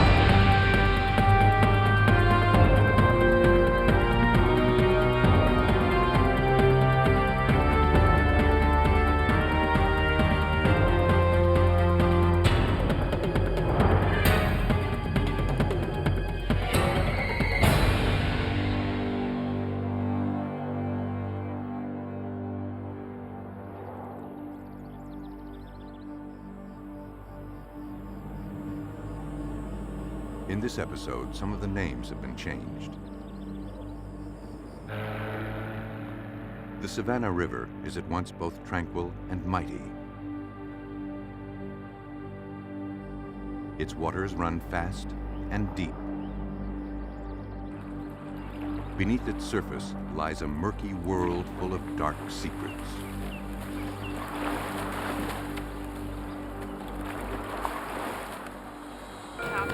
On August 15, 1998, the Richmond-Augusta County Fire Department in Augusta, Georgia, responded to an urgent 911 call. A house on Elizabeth Drive was on fire.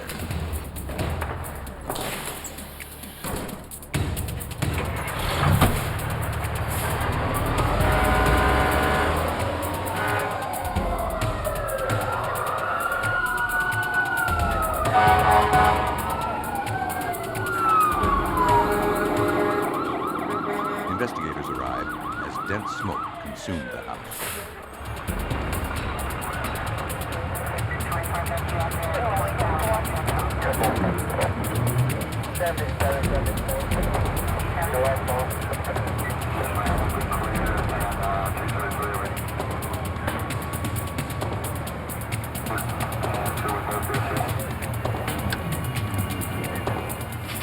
They scrambled to bring the fire under control.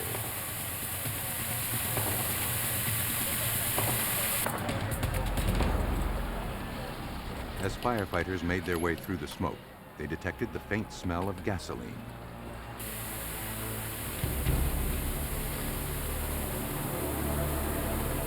They hurried to find anyone who may be trapped inside. There were indications the fire started in the foyer.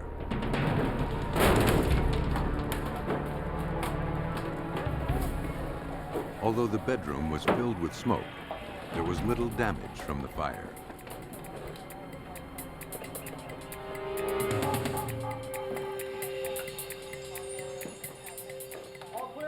Firefighters were relieved to find no one was home.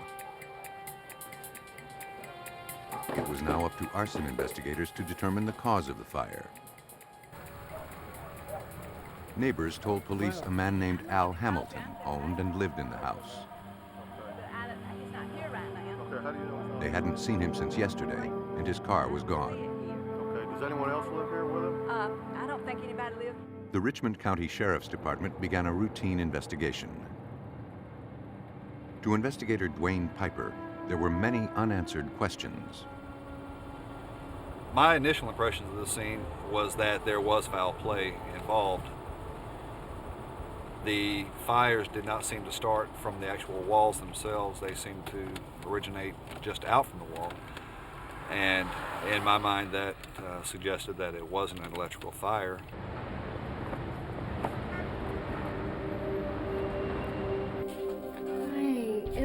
Later that afternoon, a woman named Donna Edwards arrived at the Sheriff's Department. Okay, thank you.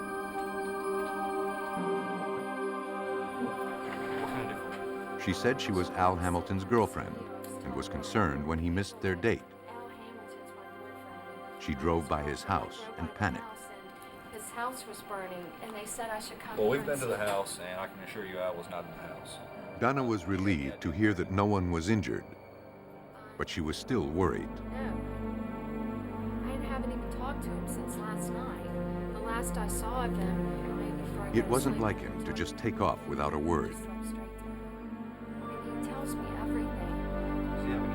Hamilton was very close to his family. He took care of his elderly mother and disabled sister who lived in town. Donna called them, and they hadn't heard from him either. Recently divorced and living in her mother's house, Donna told Piper she and Hamilton were very happy. Come here, baby. Look at this one.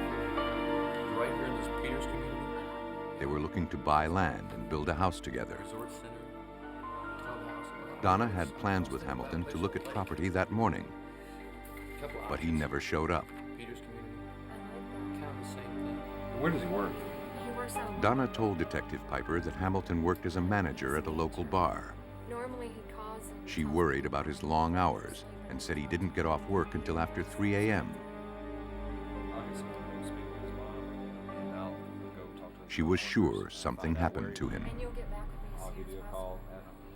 Although he agreed to look into it, Investigator Piper explained to Donna there was little he could do. Hamilton was a grown man and could disappear if he wanted. After 2 days, there was still no word from Al Hamilton. Piper and his partner, investigator Joanne Nutter, were eager to read the arson report. And according to the arson investigator, the fire was not accidental. The report indicated there were 2 sources of origin. The fires were set using an accelerant in both the entryway and the bedroom. Although they suspected the accelerant was gasoline, the results were inconclusive. Al Hamilton was still missing, and the report convinced investigators something terrible had happened. They needed to find him. 1012, 1065, missing vehicle. 1012, 1065, missing vehicle. Be on the lookout for An APB went out to field officers to be on the lookout for Hamilton and his car.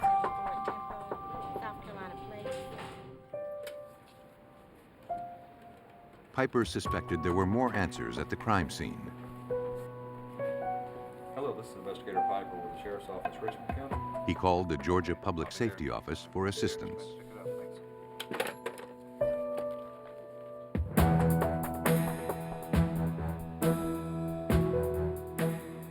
Investigator Piper and forensic expert Jerry Findley of the GPS met at Hamilton's house.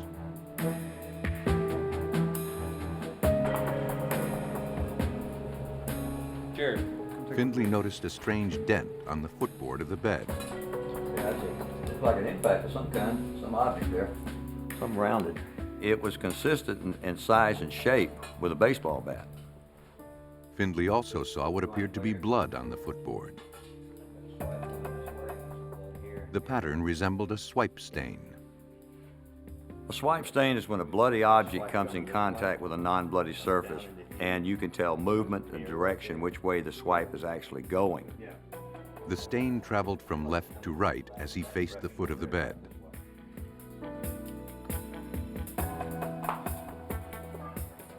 And something else caught his attention. We found little pieces of hair in the swipe, which would be consistent with a head injury and a bleeding head coming in contact with the footboard. Down in this area here. The location of the stains revealed to me that someone was bludgeoned very severely at the foot of the bed. Yeah, that looks good. Looks good. As they inspected the room for more clues, they found more blood stains. At the side of the room on the wall, I observed stains that were consistent with cast-off stains. And in looking at those, I believed that there had to be more there. Do this very carefully because we don't know how stable they are. Findley needed to get a closer look. Up here at the top. I got a rag and started wiping and found the remainder of the cast-off stains were under the soot. Findley discovered that the soot had preserved the blood. This indicated the fire was set after the beating. Someone had tried to cover up a violent act.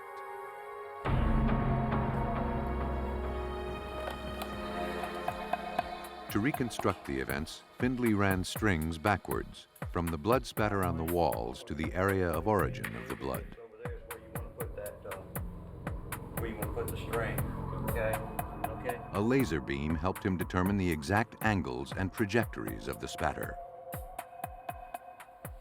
And that's where you need to go here. I completed my analysis by first determining the directionality of the impact stains. Go ahead and hook it right there. I calculated the angles at which they actually struck the wall and drew the strings back to where the strings crossed. That is the point of origin of the blood, which would have to be the head of the victim.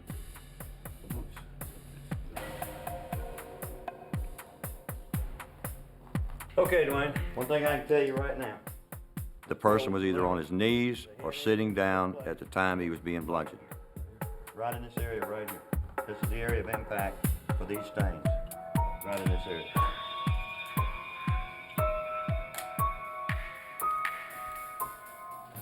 The dent on the footboard suggested the victim was struck with a blunt force object.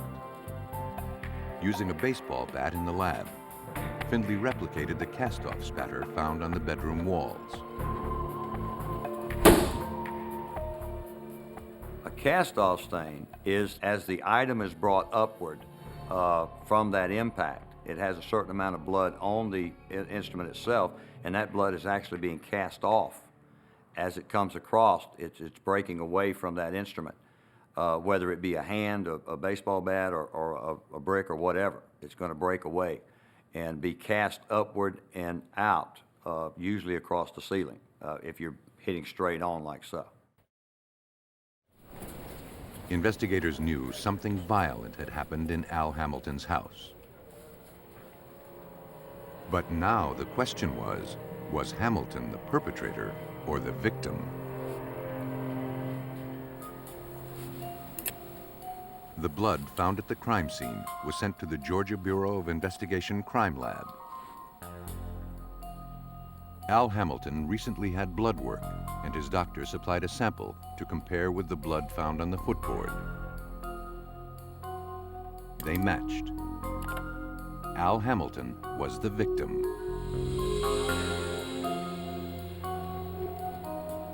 Chief Medical Examiner Chris Sperry analyzed the photographs of the scene. The arc of the blood and the amount of cast-off trajectories told a violent story. Based upon the evidence that was illustrated in the photographs, this was a crime that incorporated a great deal of aggression, of anger, or perhaps even hatred. All of the blows were directed at the head and probably the face as well, and there were repeated blows. And basically what it indicated was this man was beaten about the head and the face multiple times until he was dead. Police were now working a homicide. Al Hamilton had not survived the vicious attack. Investigator Piper retraced his last steps.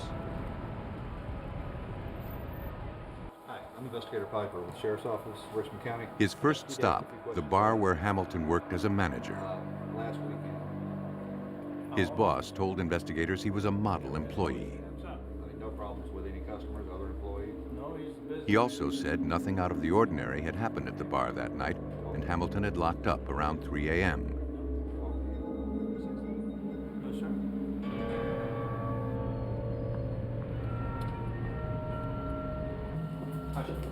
Piper met again with Donna Edwards. I'm okay. You drive okay? Yeah, I've been better. I didn't need to ask you something. He asked her if she could think of anyone who would want to harm Hamilton. She did recall something that had happened a few months earlier.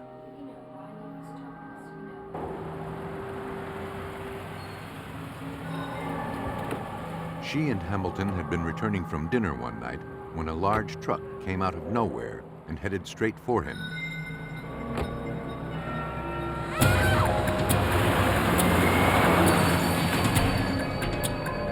He jumped out of the way, but was almost run down.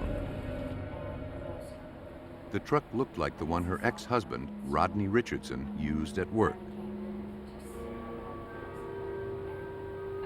She said Richardson couldn't come to grips with the divorce and was jealous of her relationship with Hamilton. Donna also told Piper Richardson was abusive throughout their marriage, and she was afraid of him. No. Recently, he'd even stopped by her mom's house and confronted her about her relationship with Hamilton.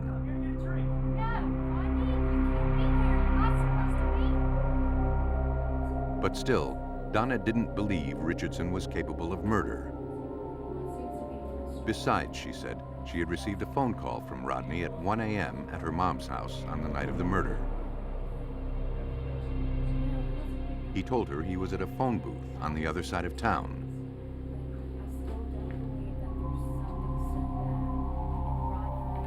To Investigator Piper, Rodney Richardson had motive to murder Al Hamilton. But motive doesn't always make a killer. And without a body, it would be difficult to prove a murder took place at all. Both Al Hamilton and his car vanished. A body can be disposed of anywhere. But a car is almost impossible to hide. And the only place large enough to conceal a car was the mighty Savannah River.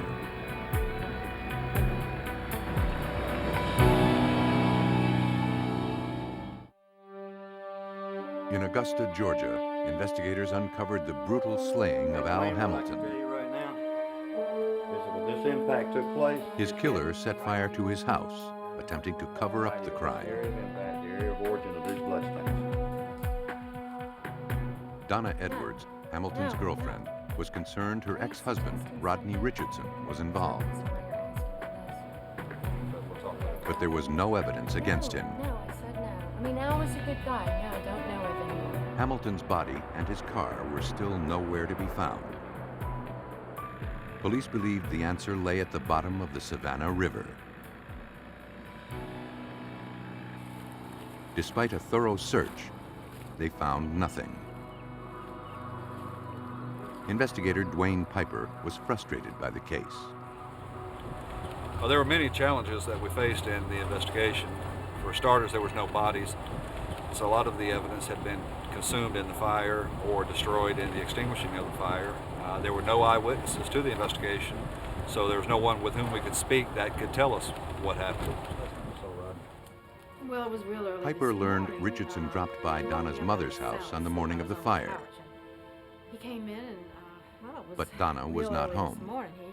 He woke me up. I was sound asleep on the couch when he came in. Donna's mother recalled Richardson carrying 2 cloth bags. He asked if he could leave some things in Donna's bedroom.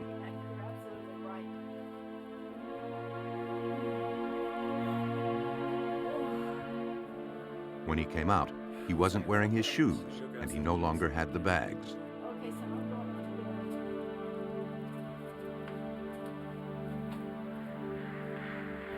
Well, they were there. Here they are. Great. She gave the items to the police. The office, and I'll be back in touch with you, okay? Piper sent the shoes to the forensic lab for analysis. Piper contacted Donna and asked her why she never mentioned the bags. She said she was afraid to say anything. She recognized the bags as belonging to Hamilton and didn't want to believe that Richardson was somehow involved. Investigator Piper was certain Rodney Richardson had killed Al Hamilton. He now hoped the tennis shoes could place him at the scene. At the lab, the technician examined the shoes for any debris or ash in the treads. And he also ran tests for the presence of gasoline.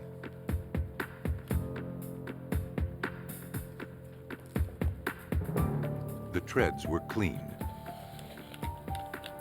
Traces of gas were found on the shoes.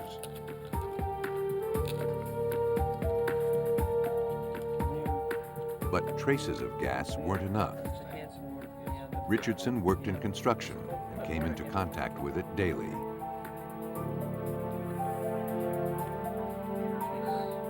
Investigators needed more. At least a few different cabinets.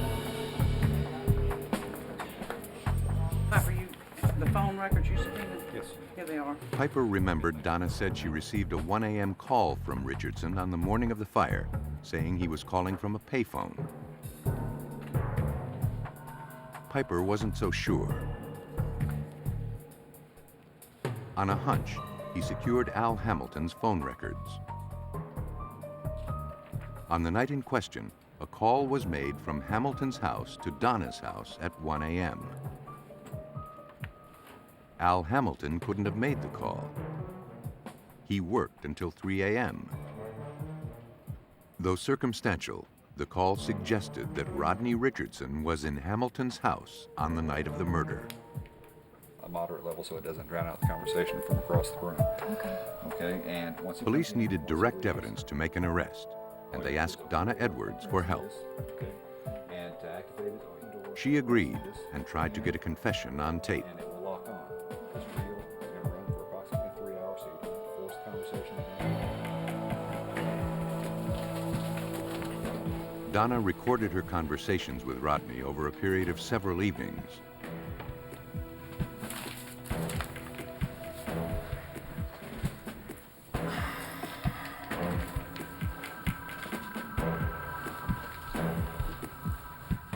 She told him she wanted to know what happened to Hamilton so she could get on with her life. What do you want me to give you? What do you want me to tell you? I want you to just tell me the truth. Tell me what happened. Just tell me what happened. Just tell me. Richardson finally admitted to the crime. All right. I killed Al. He said he hadn't meant to kill Hamilton. He only wanted to scare him. It was an accident. It's not like I... But then he lost control. I mean... The next thing he knew, Hamilton was dead. To be your husband, and you treat me like this? Richardson said he disposed of the body and was sure the police would never find it. And without a body, he bragged, they could never prosecute him. If they tried, he said he would not go down without a fight.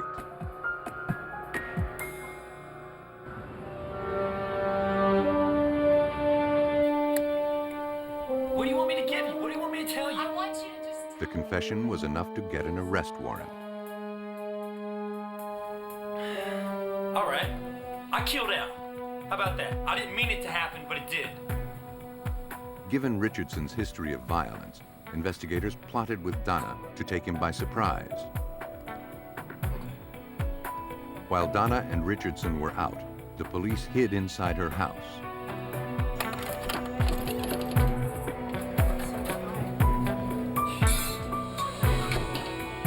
Rodney under arrest for murder of Al Hamilton. What is it? Their plan worked.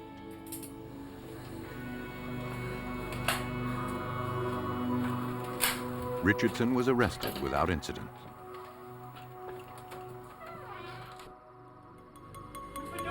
Based on the evidence, investigators believe Rodney Richardson broke into Al Hamilton's home to ambush him.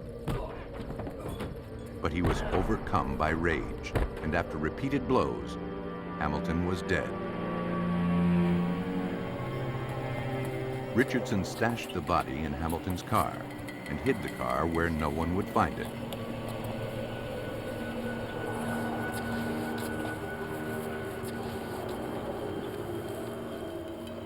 Attempting to cover his crime, he set the house on fire. Neither Al Hamilton's body nor his car were ever found. Rodney Richardson was convicted of first-degree murder. He was sentenced to life in prison.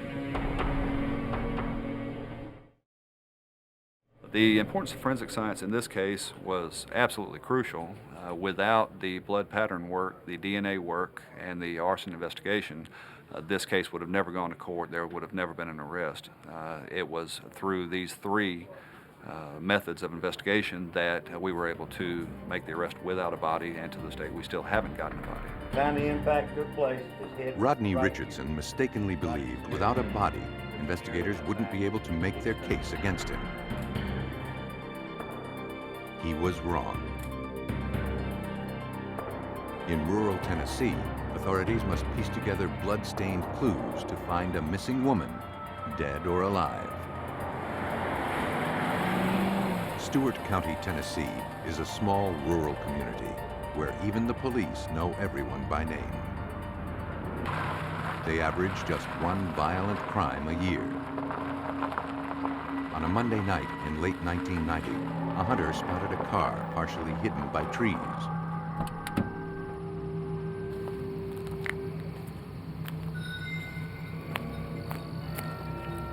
It appeared to have run off the road.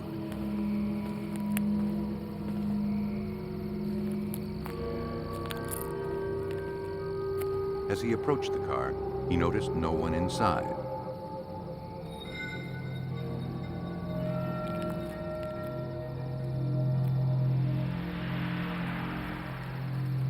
The hunter wrote down the license plate number and contacted police. 911. The Stewart County Sheriff's Office received the call. Thank you. Stewart County to 903. There's been a report of an abandoned vehicle. The dispatcher sent a patrol unit to investigate. She ran the license plate number and discovered the car was registered to June Atkins. Earlier that day, a woman was reported missing. Now, police feared June Atkins was wandering the woods, alone and injured. In Tennessee, Stewart County police were dispatched to an abandoned car that had run off the road. The car was registered to a missing woman named June Atkins. Police found the car wedged against a tree. The passenger side door was opened, and it looked as if someone had gotten out. Inside the car, police found little. They searched the area, wondering if June had crawled out and lay injured somewhere nearby.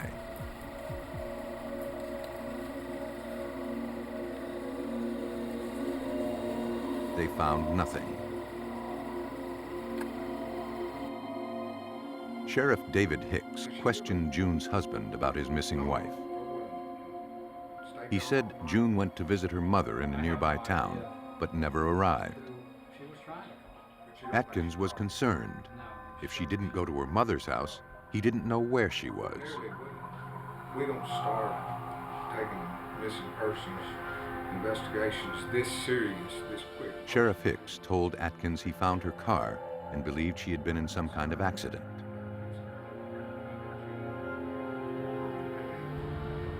June's car was impounded. Investigators hoped it would yield some clues as to her whereabouts. Forensic examiners looked for fingerprints and anything else that would explain what happened to June.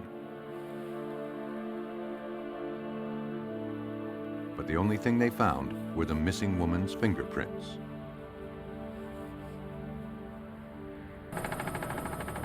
Police needed to act quickly. If June Atkins was injured and wandering in the woods, she would need medical attention.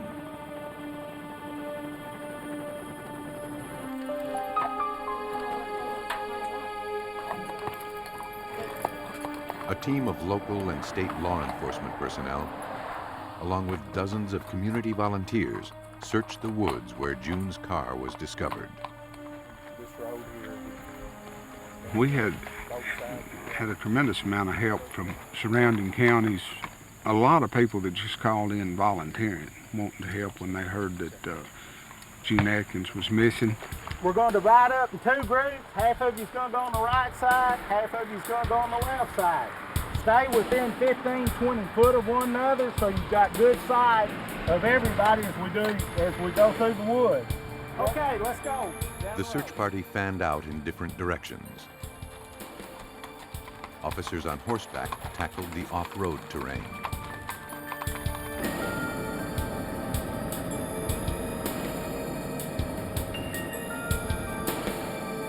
The Tennessee Highway Patrol provided helicopter surveillance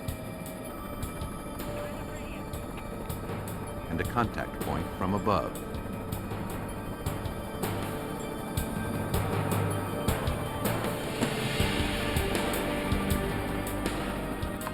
The search lasted for several hours.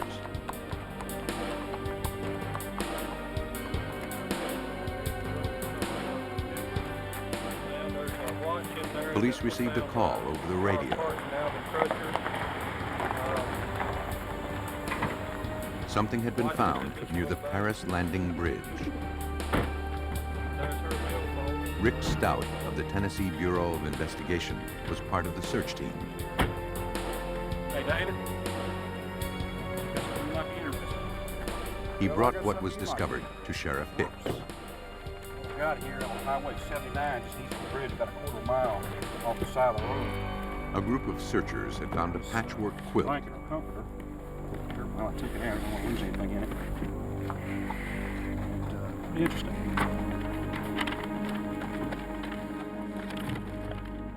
It appeared to be blood-stained.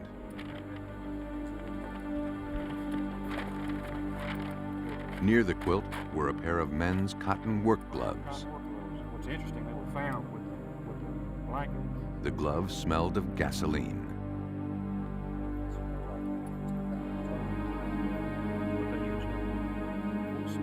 The investigation changed as searchers realized they may now be looking for a body. Tell us at the lab what kind of petroleum product. Crime scene technicians joined the search. Later that afternoon, several miles from where the quilt was found, a woman's wallet was discovered.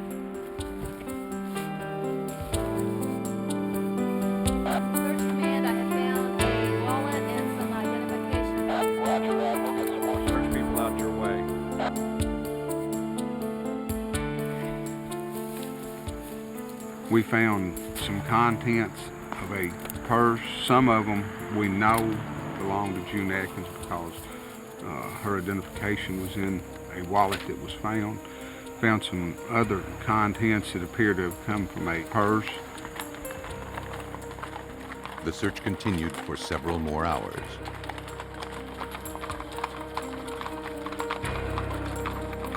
Then, more disturbing news.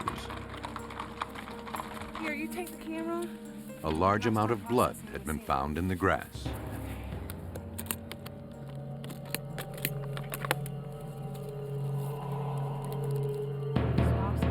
The area was photographed and the blood swabbed for analysis.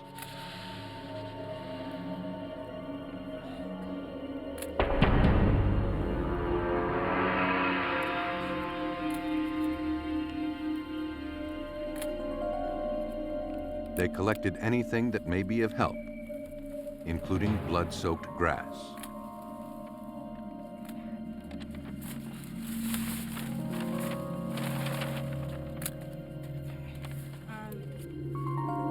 Underneath the grass, they found a woman's watch.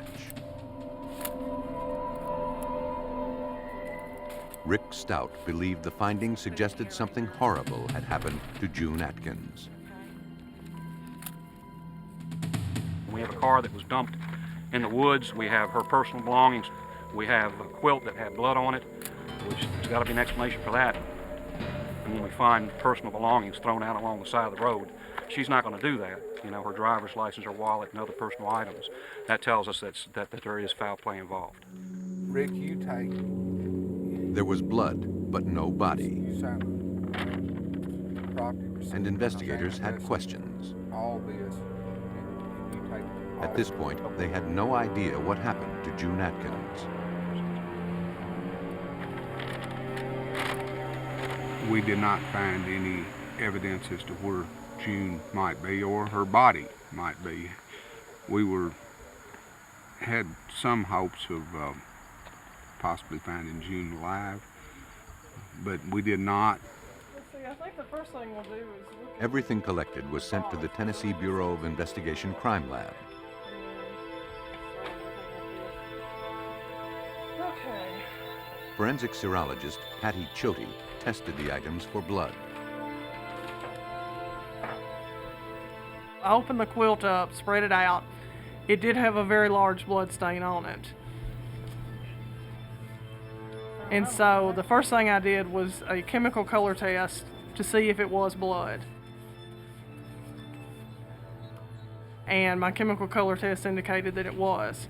So the next thing I wanted to do was to determine if it was human blood or not. Definitely blood. So I did testing on that and determined that it was indeed human blood. It's like dirt. The work gloves were too dark to see any blood. I do not see a thing. There it is. Look at that. Using an alternate light source, Choti examined the gloves. Not very big.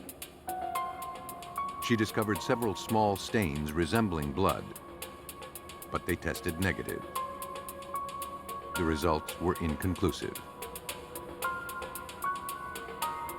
I don't know. She then examined the sage grass. From a different scene, they had brought in some grass that they had just pulled up. And so I looked at the grass and did indeed find blood on the grass. We'll get a picture of it anyway. The blood on the items was compared with a sample of June Atkins' blood provided by her doctor.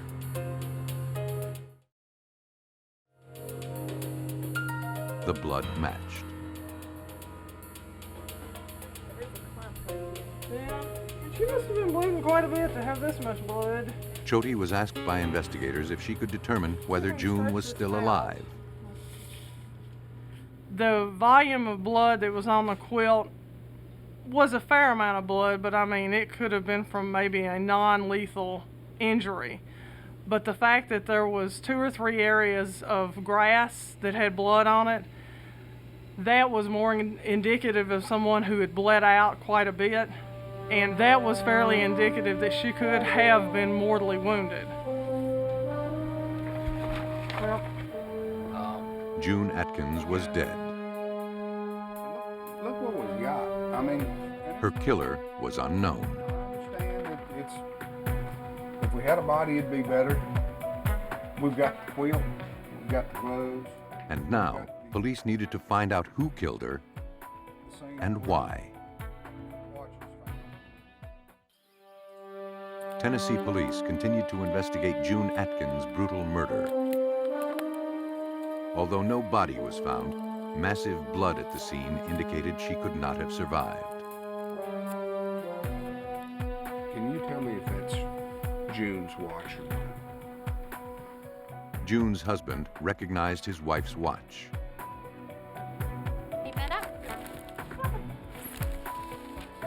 He had given it to her as a Christmas present. Besides, I picked out Grandpa's present. You guys can just say it's true.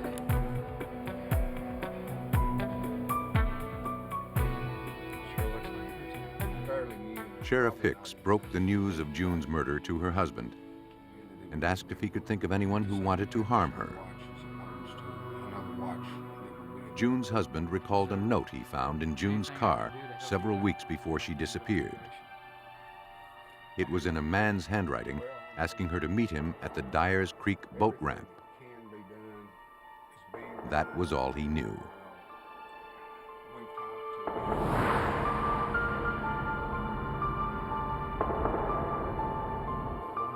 Deputies spoke with June's co-workers, hoping her friends could identify the mystery man.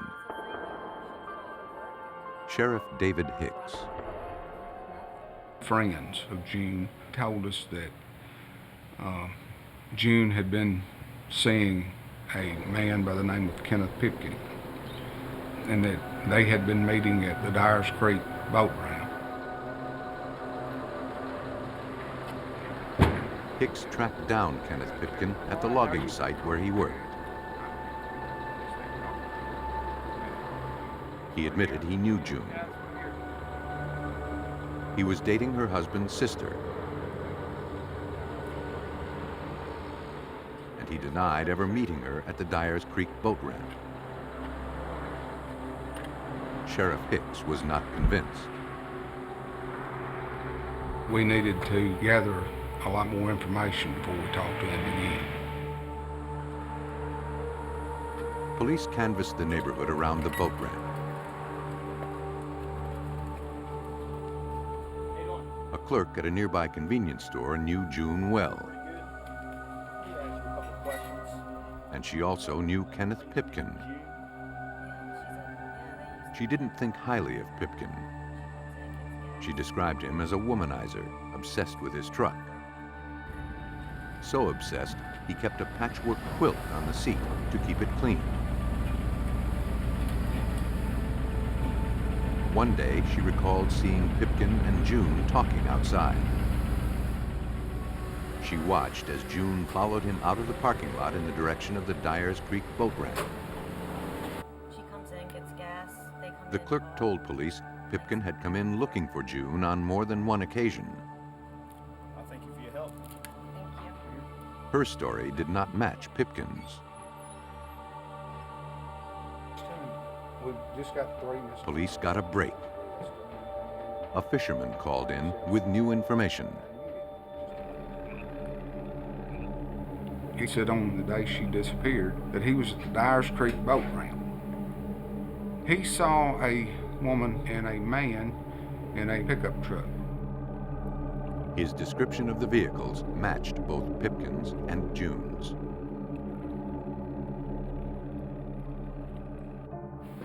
Police brought Kenneth Pipkin in for questioning. They showed him pictures of the bloody quilt. I remember having a blanket. He admitted it was similar to one he used in his truck. Okay. Do you have a? But his had been stolen earlier that year. Do you have your? I remember having quilts. Pipkin swore he had nothing to do with June's disappearance. Do you have your blanket with you in your truck? He claimed he hadn't even seen her on the day she disappeared. I have. I've showed it. Police knew Kenneth Pipkin was lying. I just know I have. But they needed more to prove he was a murderer. Now they needed to learn why. Police in Tennessee had a suspect in the murder of June Atkins. Large amounts of her blood were found in the nearby forest, but no body had been recovered. I got pictures of it, but we probably need to spread it out and get it better. The suspect, Kenneth Pipkin, was seen with her shortly before her disappearance.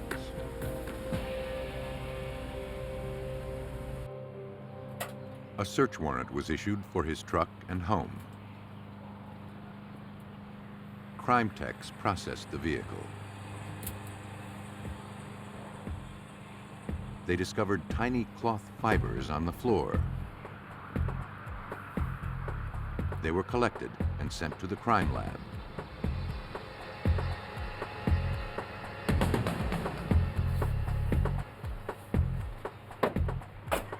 Several pairs of cotton work gloves were found in the house. They were the same size and style as those found at the crime scene. The evidence was sent back to the Tennessee Bureau of Investigation. Forensic specialist Russ Davis assisted on the case.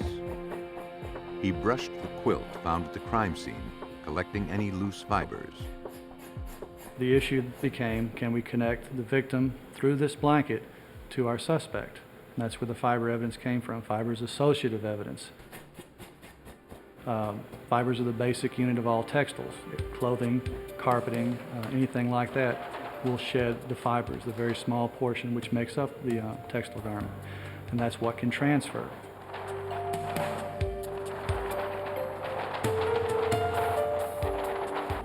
Davis then checked for a match.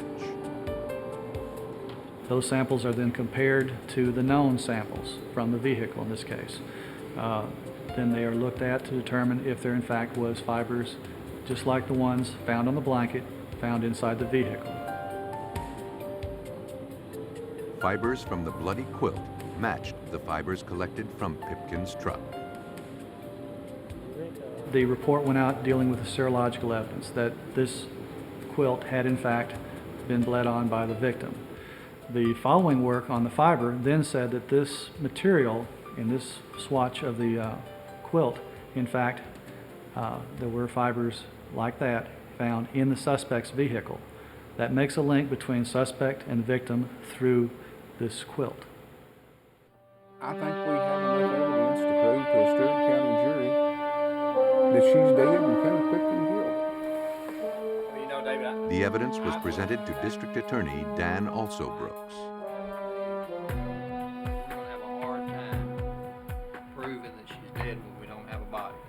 We just got one shot at this. Alsobrooks was apprehensive about taking Pipkin to trial.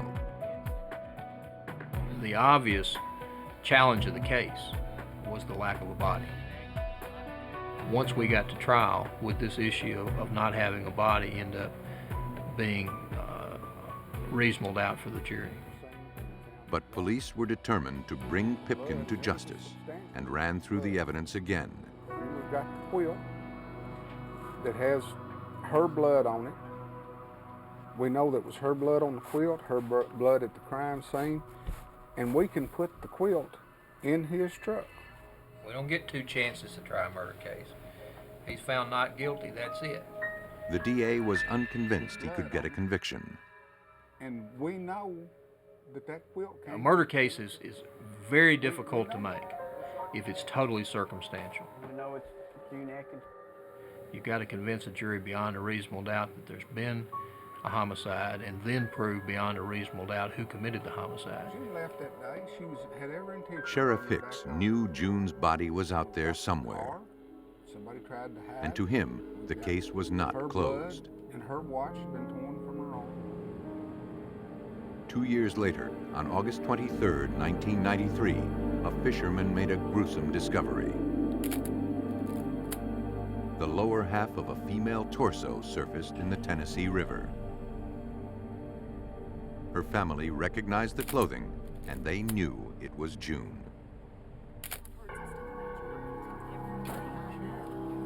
Kenneth Pipkin was arrested and charged with murder.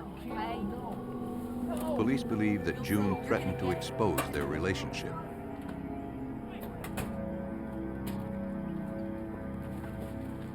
Pipkin killed her to ensure her silence.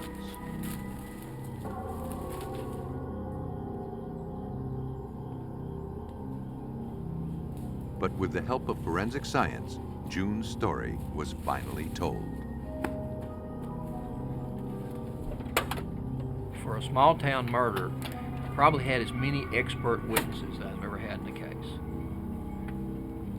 I had a forensic pathologist that had done the autopsy. You had fiber experts, you had a blood expert from the TBI. It was a fascinating case to put together as a prosecutor.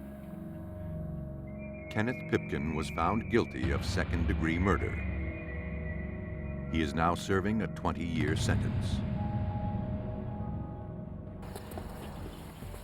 Some killers go to great lengths to keep their victims' whereabouts a mystery, leaving no bodies and only traces of the crime. There was a time when justice was scarce for these perpetrators. But today, forensic science arms law enforcement with the necessary weapons to convict, providing a witness where there is none.